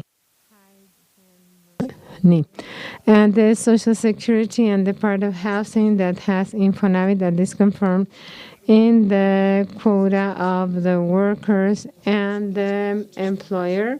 Social Security in Mexico and the part of Infonavit has to take care of the topic of pensions in a complementary way, because sometimes we forget it. Sometimes we forget that Infonavit conforms or increases the rate of a typical worker in 30%. In the OECD or other analysts do not take into account that the majority of the people do not use the credit for their housing, and their saving is complementary to their pension. So this is on the one hand. And on the other one, it's a very important contributor to the pensions. And in the topic of living, I have the financial access and many countries of Latin America. And we have an access topic to the financial system, and they have low incomes. Their ability of payment of a credit, and there is little penetration of the financial systems. The Infonavit covers this part because it's a working part and it's associated to labor. And on the other hand, we can see from a perspective of housing what they have done in this government, and mainly to establish the consensus of also as a part of Social Security, preventive Social Security. In what sense? That we have to guarantee that the housing is near the services, the satisfactors of health, education, public spaces, and whatnot. It may be also a topic with an important determinant for health, which means that we may not think, or we cannot think, because they are concatenated rights. We cannot think in the right to health, but near a health center, if there's not a hospital near the housing or the access, then it's not actionable, this right. The same thing happens with some homologous rights in the topic of housing, and we think that this is a determinant part and an intermediate part of health in here, which is the fundamental challenge. Well, we do the access to housing and the part that we have talked about. In what's next, we have key elements that are explained here, how the Mexican labor market works. Basically, the total population, which is 128 million people, and they are classified as an economically active population. And from this, it's a part that they code with Social Security and another one that is not. And this is 50%. It has been maintained stable for decades. And it was a discussion that every process to reform of the process of pensions has activated this account. And they will reduce the part that does not belong at the 25 years, and it's not nothing. So we could talk about the maintenance of the Mexican economy. They said, okay, we're going to integrate to this. We didn't change the mix. The structural economies, and we have to change in the formal and informal and Social Security, and they have not changed this mix. But the most interesting part is when we see how it is compared 1 year before the other, and 1/3 part of the population goes from quoting to non-quoting or a relationship and non-subordination in 1 year. But it changes 1/3 and 1/3. So the year that comes is as part of the the people that didn't receive wages. And this happens around every sector of the economy. It's not only one thing of the mix, but also of the internal composition that come inside and outside this social community. And on the other hand, the technology that has transformed the community of employment. They didn't say in the first intervention, the case of digital platforms. And you have a part of the population independently, which are fiscal, formal. They pay part to the tax collection entity. They receive all this and they do not have the benefits of Social Security. And it is in the pending legislation how they determine the legislation of subordination or relationship with this platform. In this context, we have to assess what has happened with the component of housing of Social Security, and to say that during the last 3 decades, we privileged a model that was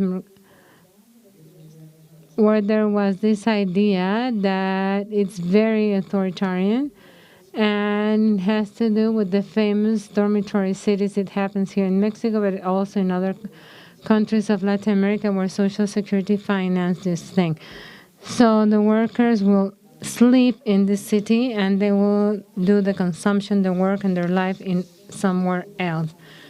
Didn't only change the nucleus, but it expanded the urban spots, generating a topic of not a lot of sustainability, and it does not allow the real access to the satisfactors of the workers. And it's more accentuated where there's more poverty. We are lagging in housing, and it's in the border state of Chihuahua and Baja California for internal migrations. And they do the lagging of this housing in these states. But the map of Mexico, and the ones that have access, because they have access to the maquilas or the working centers. So you have a paradox where you have a country that expanded 6 times the urban spot and incorporated this, and it has a deficit of housing, which is very important. And at the same time, it's 650,000. It's a model that was not oriented to this, and this is why.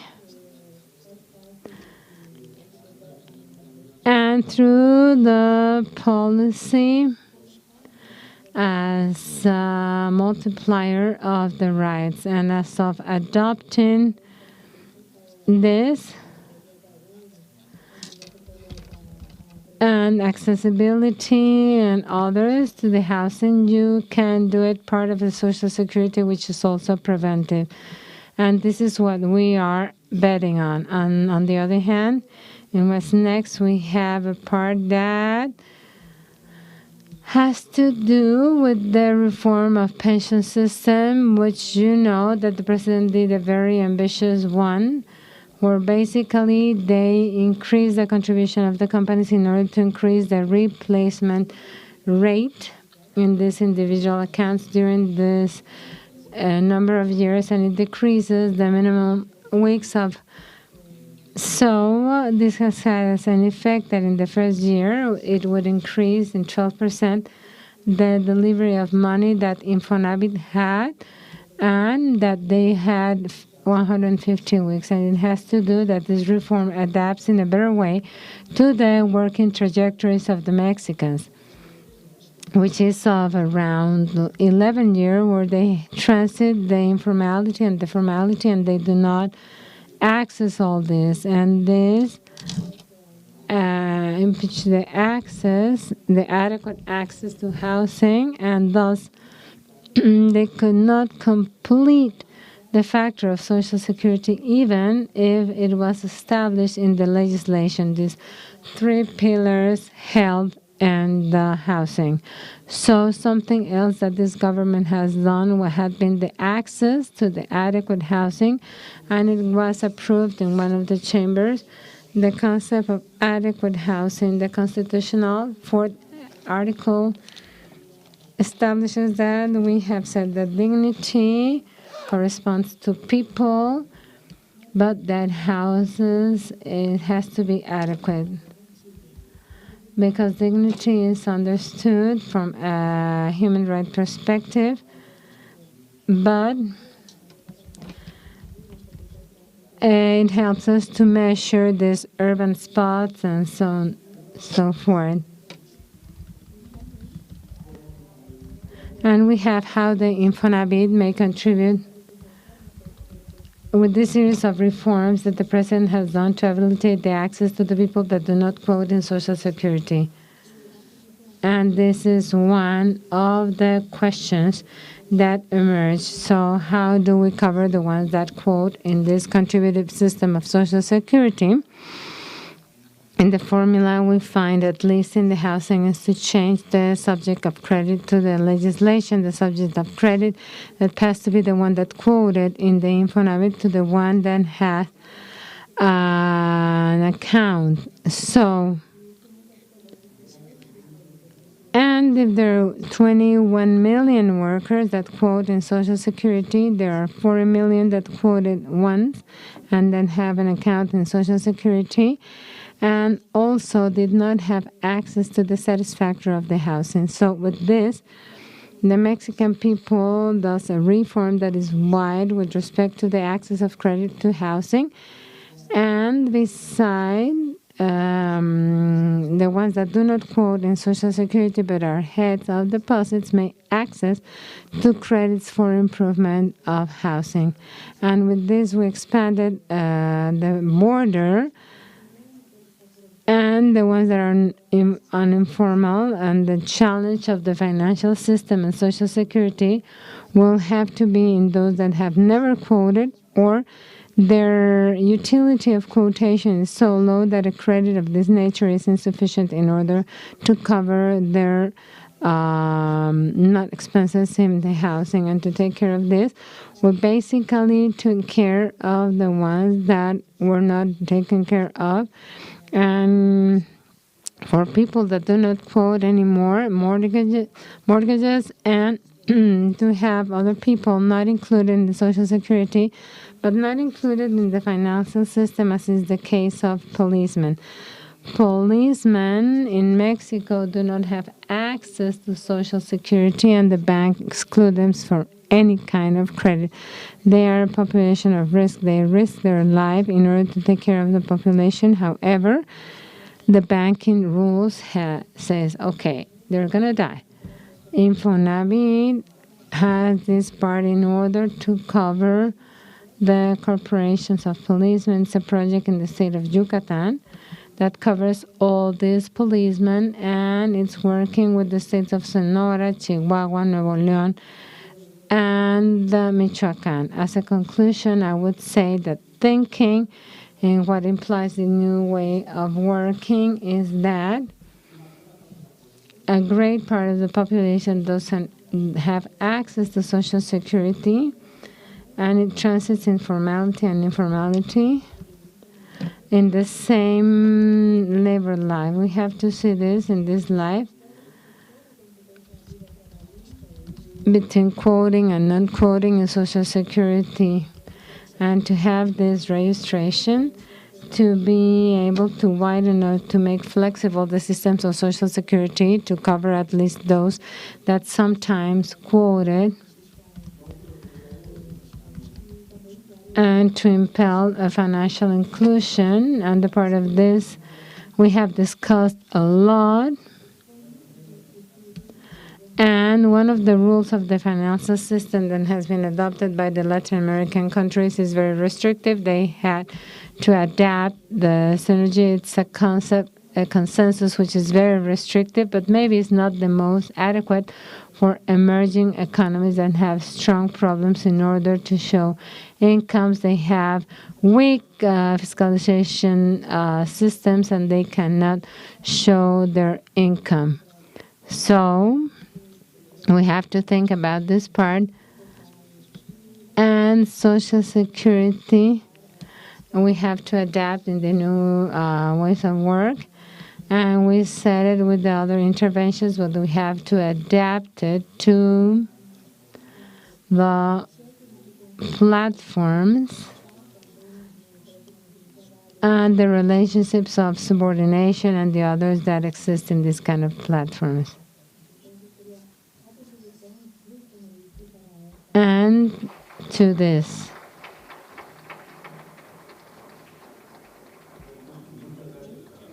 Thank you so much, Carlos. I think that he has posed very relevant things And this emphasis in the idea of the fund of housing as the pensions is a very important matter to highlight the idea of conforming a policy based on the 7 attributes of POSOC about the right of an adequate housing. I think it's an central idea in the constitution of the interdependence of the rights and this need of reflecting about this refracture that is maintained, constant, and resilient to change. I could tell you that with respect to access to Social Security, where, as Ruben was saying, we're recovering the foundational part that was going to be Social Security that will take care of sustainability, and it has taken care of a fragmented stagnation. This can be an element of reflection, which is very important. The emphasis in the mercantile model of housing that paradoxically has been lagging and abandoned. I was surprised that the Chamber of Deputies had something abandoned. I don't know if any other place of the world there exists this situation of this kind. The relevance of this idea of change in these policies of incorporation to destroyed populations, the limitations of Basel III, and the need of adapting to the new conditions.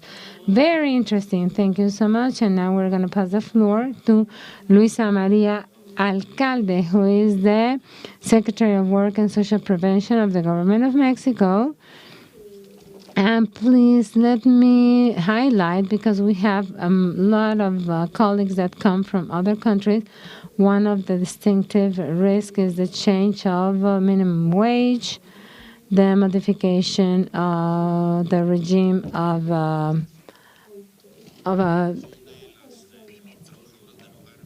people that have pensions, to have the process of democratization, and there is a working seal which is very important for us, and the retirement. And the Secretary of Work, Luisa Maria Alcalde, that has the floor. Thank you, Luisa Maria. I'm very pleased to share this space with you and to thank CIESS for the invitation, to all the speakers and all the people that are here with us today in presence and virtually. We could not be in presence, but we sent you all a very good Pablo as our moderator, a star moderator, and Carlos, who is, and to talk a little bit of how what we have been doing and the challenges that we have in our country. It's very important to take into account that precisely this discussion, which are the challenges of Social Security, of the institutions that conform the Social Security, and how we can start understanding that the social model is changing, to understand that there are different ways of relating in the working area. It has been one of the challenges that we have faced. So when we reached the government, and we started, first of all, with this first approach of how we can achieve the incorporation of the housekeepers, of the people that work in our homes. This has been something that has opened and has showed us the examples or the possibilities that we have for different groups of workers. The challenge was that the workers that work in our house have features that are different employers that participate during 1 week. The great majority goes Tuesday and Thursday, Wednesday and Monday, and we have 2, 3, and even 4 employers that would be responsible for the proportional part where they are working. And this was not think. If we think, and this logic worker and employer, and the employer has to pay the whole quota. Either you are there or not. And we have the voluntary insurance. We're not going to stop in this, but it was very inefficient.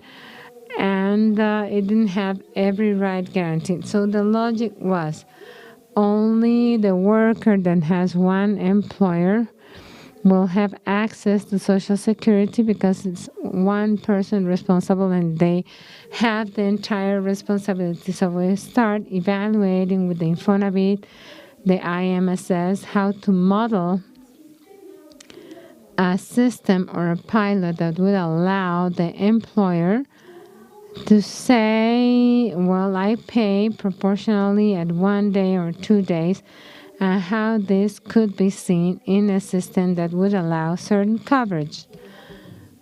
So now we surpassed the first part of the pilot. We're in the second part.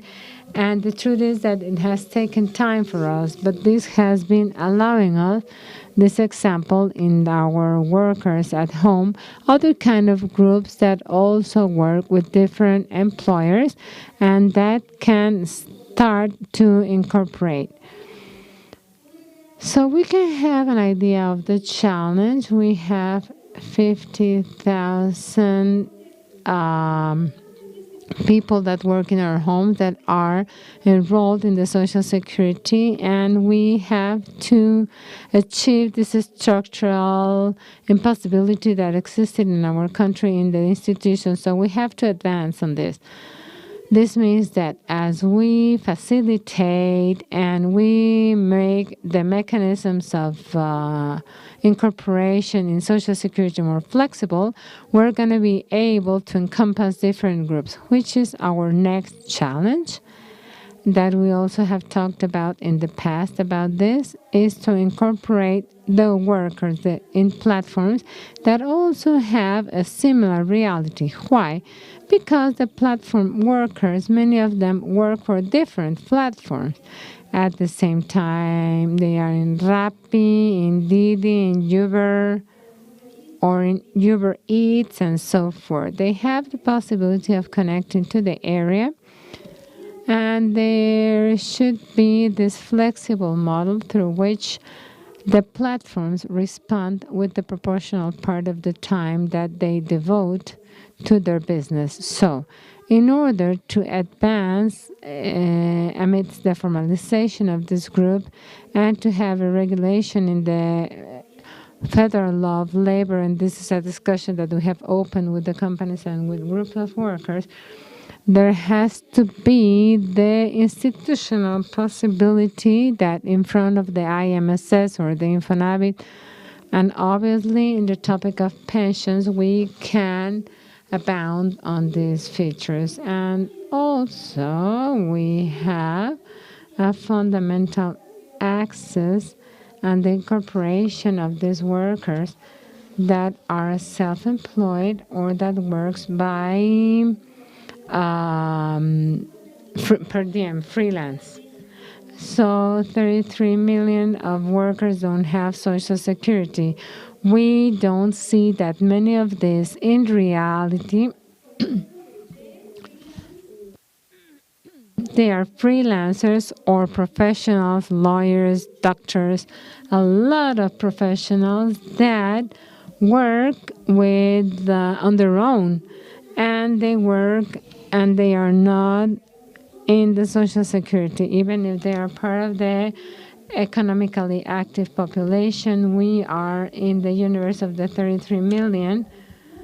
In reality, they are not traditional workers. They don't have a working relationship, but they work on their own, and they render their professional services through labor fees to the different customers, or whatever, to the ones that they render their service. Also, we have been advancing in that area in order to incorporate voluntarily in a more dynamic and easy way, and also very attractive, because the one that is working on their freelance, the professional will look in these institutions of Social Security a system of protection that is attractive, and they decide to incorporate themselves. Maybe in the future, in the medium or long term, we will have to do the part that would be compulsory, and it's also incorporated, even talking about the self-employment or the labor fees. And we have to make attractive this kind of incorporation. What has the Social Security done? Well, to guarantee the total coverage and not as it existed in the voluntary work of excluding some of the most important insurances, that is the topic of baby daycare.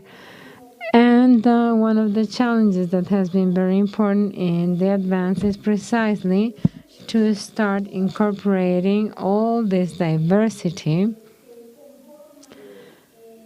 that conforms this universe of 32 million people. So on the other hand, we have another important percentage in these 32 million, which are formal companies that do not register their workers, which means that many companies that play, for example, I have 15 workers, and from these 15, I only register 7, or I put the fees up and down, and I reincorporate it at the end of February. And this kind of, playing or limiting or looking for different mechanisms in order to save certain percentages of obligation. One of the most, or the biggest phenomenon and most obvious phenomenon of this situation was the under-hiring. Under this, many companies achieved to evade the responsibility of registering their workers in the Social Security as a whole, and they transferred as an obligation of the intermediary. They washed their hands, as we would say, as Pontius Pilates, and they looked at distortion, a humongous distortion, not only in the incorporation, but the main idea in the, which is the salary that they are registering these workers with. And we can see this at a distance even. And today I tell you that it's extremely interesting to see what's been published by the Central Bank in Mexico, Banxico, about the reform and the progress that this has meant for the job market. Now, let's give ourselves an idea. 3 million workers migrated from corporations or moral entities that sub-hired or outsourced personnel or staff. And that has generated an increase of 27% of the base wage or salary. So think about the magnitude of things. I mean, not yet. I mean, the thresholds have not been reached in totality, but it gives us an idea of the gap or the distance. And the base wage, the minimum salary is there, and how the workforce incorporates itself. We have to measure their historical quantification of formal or regulated job opportunities. In 2021, there's 200,000 jobs there. Amidst the pandemic, even if we live the pandemic, it's very important to understand this, to continue the debate and develop Social Security. And I point out that the minimum wage regulations, the Minimum Wage Act, or that law, strengthens our Social Security systems without doubt, not only in the following terms or conditions in the institutes, but also when we speak about the fee or the contribution of those who at some point will receive a pension and retire. And what was mentioned, there's an amendment or a reform in the pension law there that leads us to understand that after 1997, amidst that reform of what's enshrined in our Labor Act in our country, has given us adverse results, the negative impact. The workers are not obtaining, not even like 30% in the retirement, not even 30% 30% of the wage that they had been receiving, and that change is not enough. I mean, a lot of people are being excluded because the weeks they worked on, I mean, had increased. They increased in the law the number over 2,000 weeks of working, and when you're self-employed or freelance, you're not considered, but then you're not part of the workforce, or you are, and you couldn't reach that threshold of wage or weeks. And there's people that work throughout a lifetime on and off, and they couldn't achieve a guaranteed pension.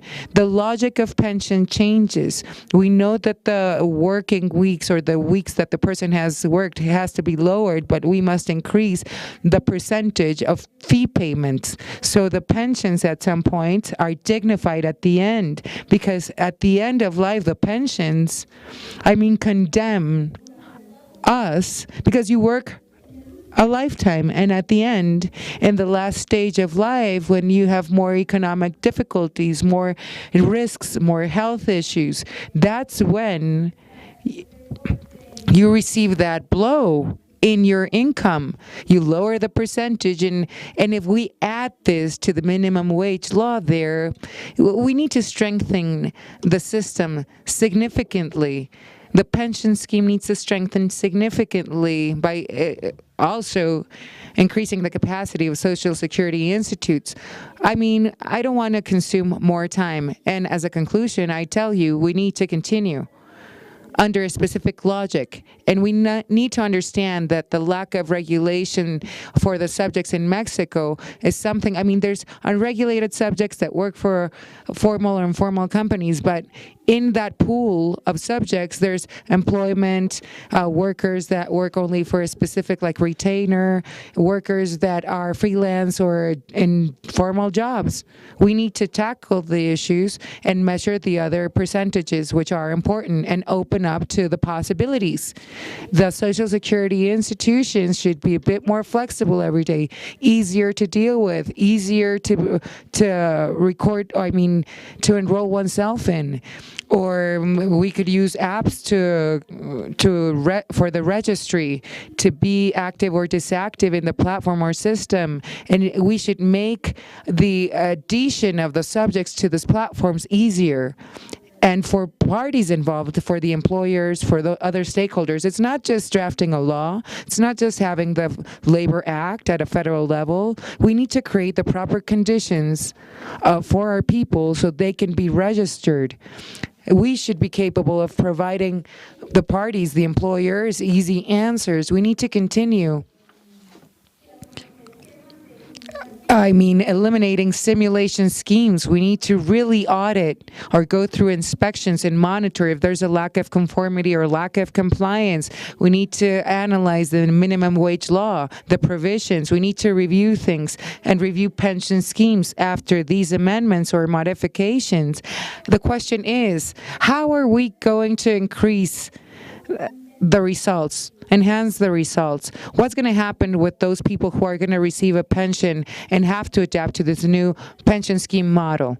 I mean, we have progressed, but even more so than before, amidst the pandemic, there is an incremental awareness about the fact that Social Security is fundamental for everyone in our country. We need access to health care. If there is an accident, if at some point there's someone disabled, there's incidents at work, we think about housing, we think about pensions. All of this is something that we've continuously achieved by debating and having discussions such as the one we have today. We need to think about respecting under the privilege that all the rights of the workforce. Thank you so much. That's my contribution, Pablo. Thank you so much. It's been interesting to listen to the secretary, the labor secretary's comments. There's a key word that she mentioned, incorporation, inclusion. of the workers at home, those who work for different digital platforms, voluntary incorporation or registration or freelance or outsourced professionals. We need to expand the scope or the coverage of Social Security, as she mentioned clearly. Our secretary just said that. And it's our occupation. And also what's happening with the employees. We fall into contradiction. The ways change radically. How were our institutions built? How are they articulated? Our legislation is articulated, and we correlated our regulations to outsourcing, minimum wage, monitoring what's happening at the workplace. Mexico, I think we have a universal pension scheme for the seniors, for our elders, is extremely important. We're talking about coverage, full coverage of those who are 65 and over.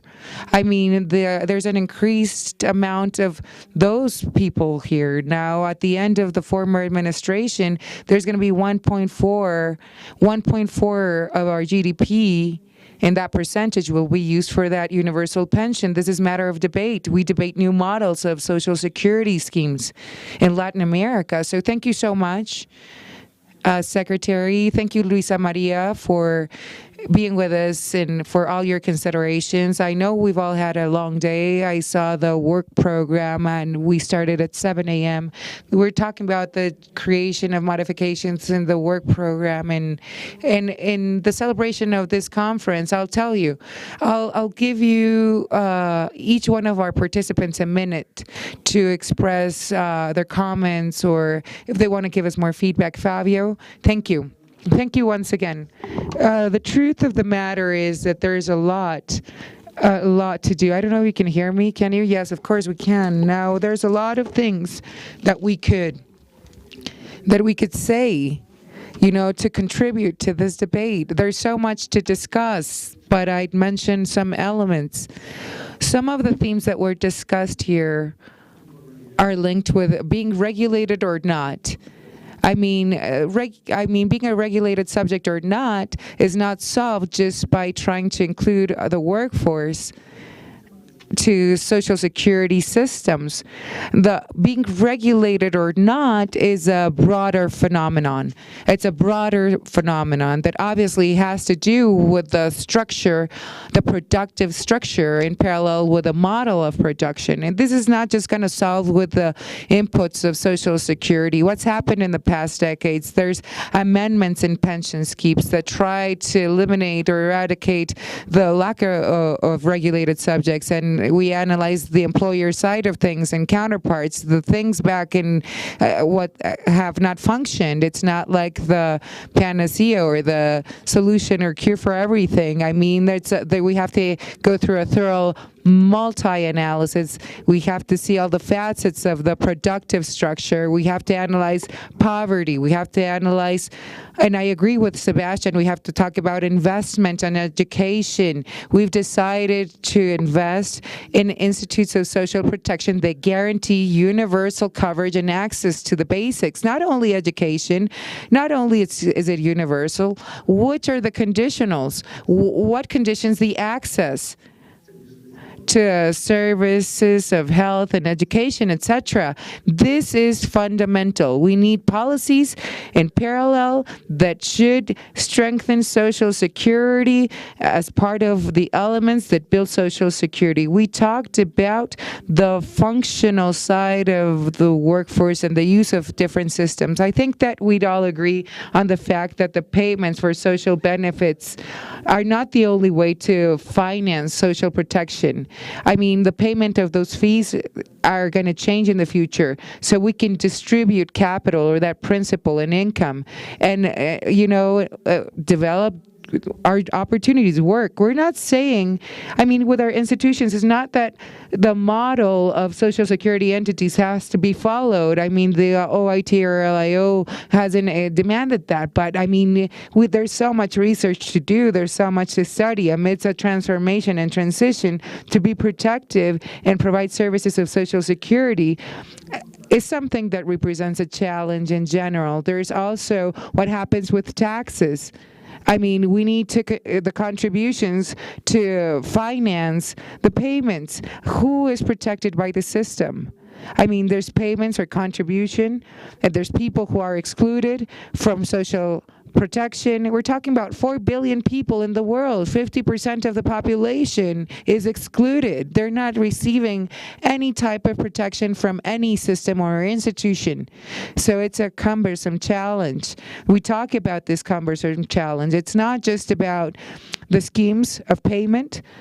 I know that there's exclusion, and I agree with what Pablo said. We're not going to leave today finding the solution, but we reach certain conclusions which are fundamental. The work relations in parallel with Social Security, continuous financing. I mean, we're budgeting things in the world. We include in this analysis Mexico, Latin America, and the world. We have to have classified the subjects, and that's central to create the policies to finance and broaden the coverage of our people and make sure that the subjects that work for digital platforms are also under the coverage and protection of their labor rights. Not only Social Security rights, but labor rights. Thank you so much. I've learned a lot listening to all my colleagues and panel members today. We're here to serve you, and we thank you all. Greetings. Thank you, Fabio. The floor is open for Sebastian. We beg you, Sebastian, please be as brief as possible for the rest of the participants. Thank you so much. Thank you so much. First of all, what's useful here? The state, I'm very thankful. I've heard all the rest of the keynote speakers. I believe that we're all aligned in our efforts. There's useful elements that have been discussed that have enabled this debate in Latin America. Next point. I believe that I'll emphasize on one point here. There's new digital platforms, subjects that work for them, and they're fundamental. Yes, we have to ensure the basic principles are something that we comply with from the OCDE perspective. There's social situations that lead us to protect the duties or the hard work of the employees. Thank you, Flavio, for sharing your presentation. So it's worth our while to continue this discussion. Second point, and it's about the formality of things. Without doubt, we need to broaden our focus for our social assistance institutes or systems. We should add an element, but with other strategies. Let's open dialogue between stakeholders, the private sector, subnational, national agencies, and open dialogue is something that's fundamental. It's highly complex, and to deal with that complexity, we need the correct dialogue between all the stakeholders to build a productive strategy that is part of that social pact or contract, that promise that we need to think about and rethink. We need to include all of these elements for the workforce. Thank you so much. With this, I conclude. Thank you, Sebastián. Rubén? Okay. I'll be very brief. And correlating these comments to my previous presentation, I'll say that what we need to review and have in our program or agenda is the reduction of the job shifts or the shifts at work more. We need to cut down work hours. If we're going to have less global employment opportunities, we need to redistribute the work hours or the existing time. The shifts or in our workday is part of the agenda in the global debate. And I believe that the debate is ongoing. And in the debate, we need to debate training, education, and other topics. That's one first point that I want to connect to my presentation. The next point is financing, budgeting things.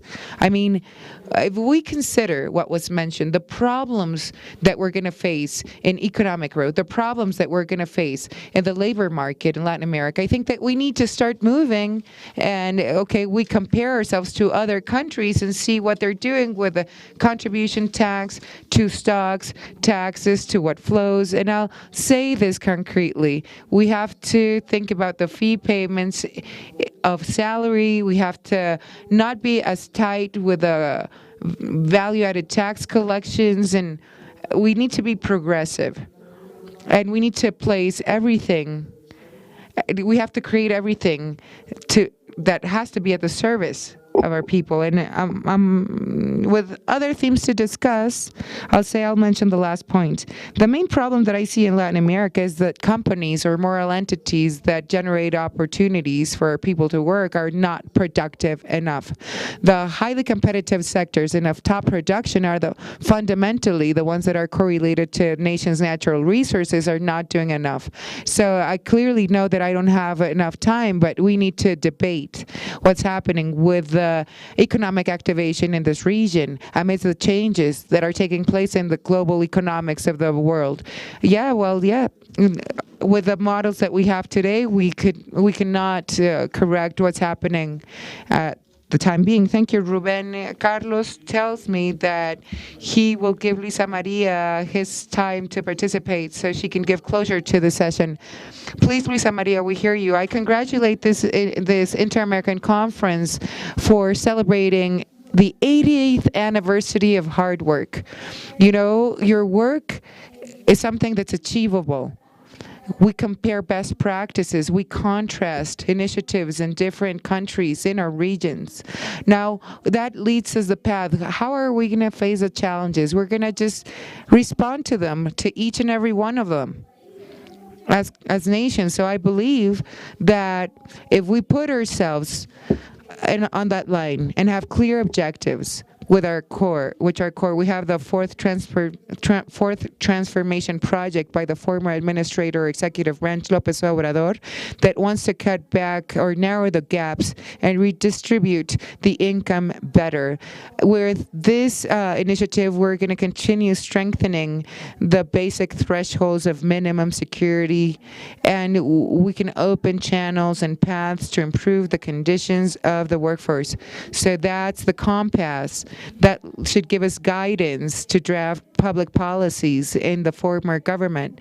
And we believe that with this, we'll have positive results amidst the pandemic. And we see the results of economic growth too. Job opportunities have increased. The wages have increased in our countries. We have strengthened the social security system. We have to continue working on that path with a global vision based on experiences from neighbor economies that help us a lot. They mark the direction. It's our internal compass. With other sister agencies like the ILO or OIT, we've worked with many agencies that have helped us we've worked with international observers, reporterships, with companies, with the corporate sectors. We've worked jointly with different international bodies. So we thank all the panel members. We embrace you all. Thank you for being part of this happening. We thank you, Pablo, for being part of it. Thank you for the guidance. Thank you for moderating the panel. Carlos Martinez, we thank you very much. We thank Fabio, Sebastián, and Ruben. Thank you so much. A round of applause for all of us who participated. And I just want to thank you for giving us your trust, for trusting us to moderate the panel. The debate has been highly interesting. Roberto has some briefing for us. Before we thank our panel members, we thank them once again on behalf of the Inter-American Conference and the General Secretary, Álvaro Velarca. Please don't leave this venue without admiring the work in this conference. There you have the QR codes at the screen. Please take a look at those works or those instruments about the protection of workers that are with digital platforms. There's a lot of research in that instrument from this Inter-American Conference. There's another instrument that's called Challenges of the Labor Force in Digital Platforms. I mean, this is another instrument that is not going to be a waste of your time. I mean, we want you to spread that word, spread that knowledge in different government agencies or agencies. Thank you, Sebastian, from OCDE, OIT, or ILO, and we thank also Mr. Lovuolo. And Doctor, thank you. We're here with all the authorities, many authorities. We have been working, as I've said, with the Mexican authorities, the chairman of Infonavit, the secretary, or in the mayorship or the city hall there. She's been giving us feedback about what's happening with the former authorities of all the continent that expressed what's happening with Social Security. Thanks a lot for being part of this panel, moderated with great expertise with Mr. Yanez, Pablo Yanez from CEPAL. Please join us tomorrow at 9 a.m. in Mexico. That's our time zone in Mexico City. In the next panel, we're going to be talking about the great challenge of sustainability of our pensions at 9 a.m. in Mexico. And then at 3, we're going to have another panel, incredibly important panel about the principle of fairness, work and fairness. So at 3 p.m. or 1500 hours in Mexico City, you can join us during another successful workday. Thank you so much.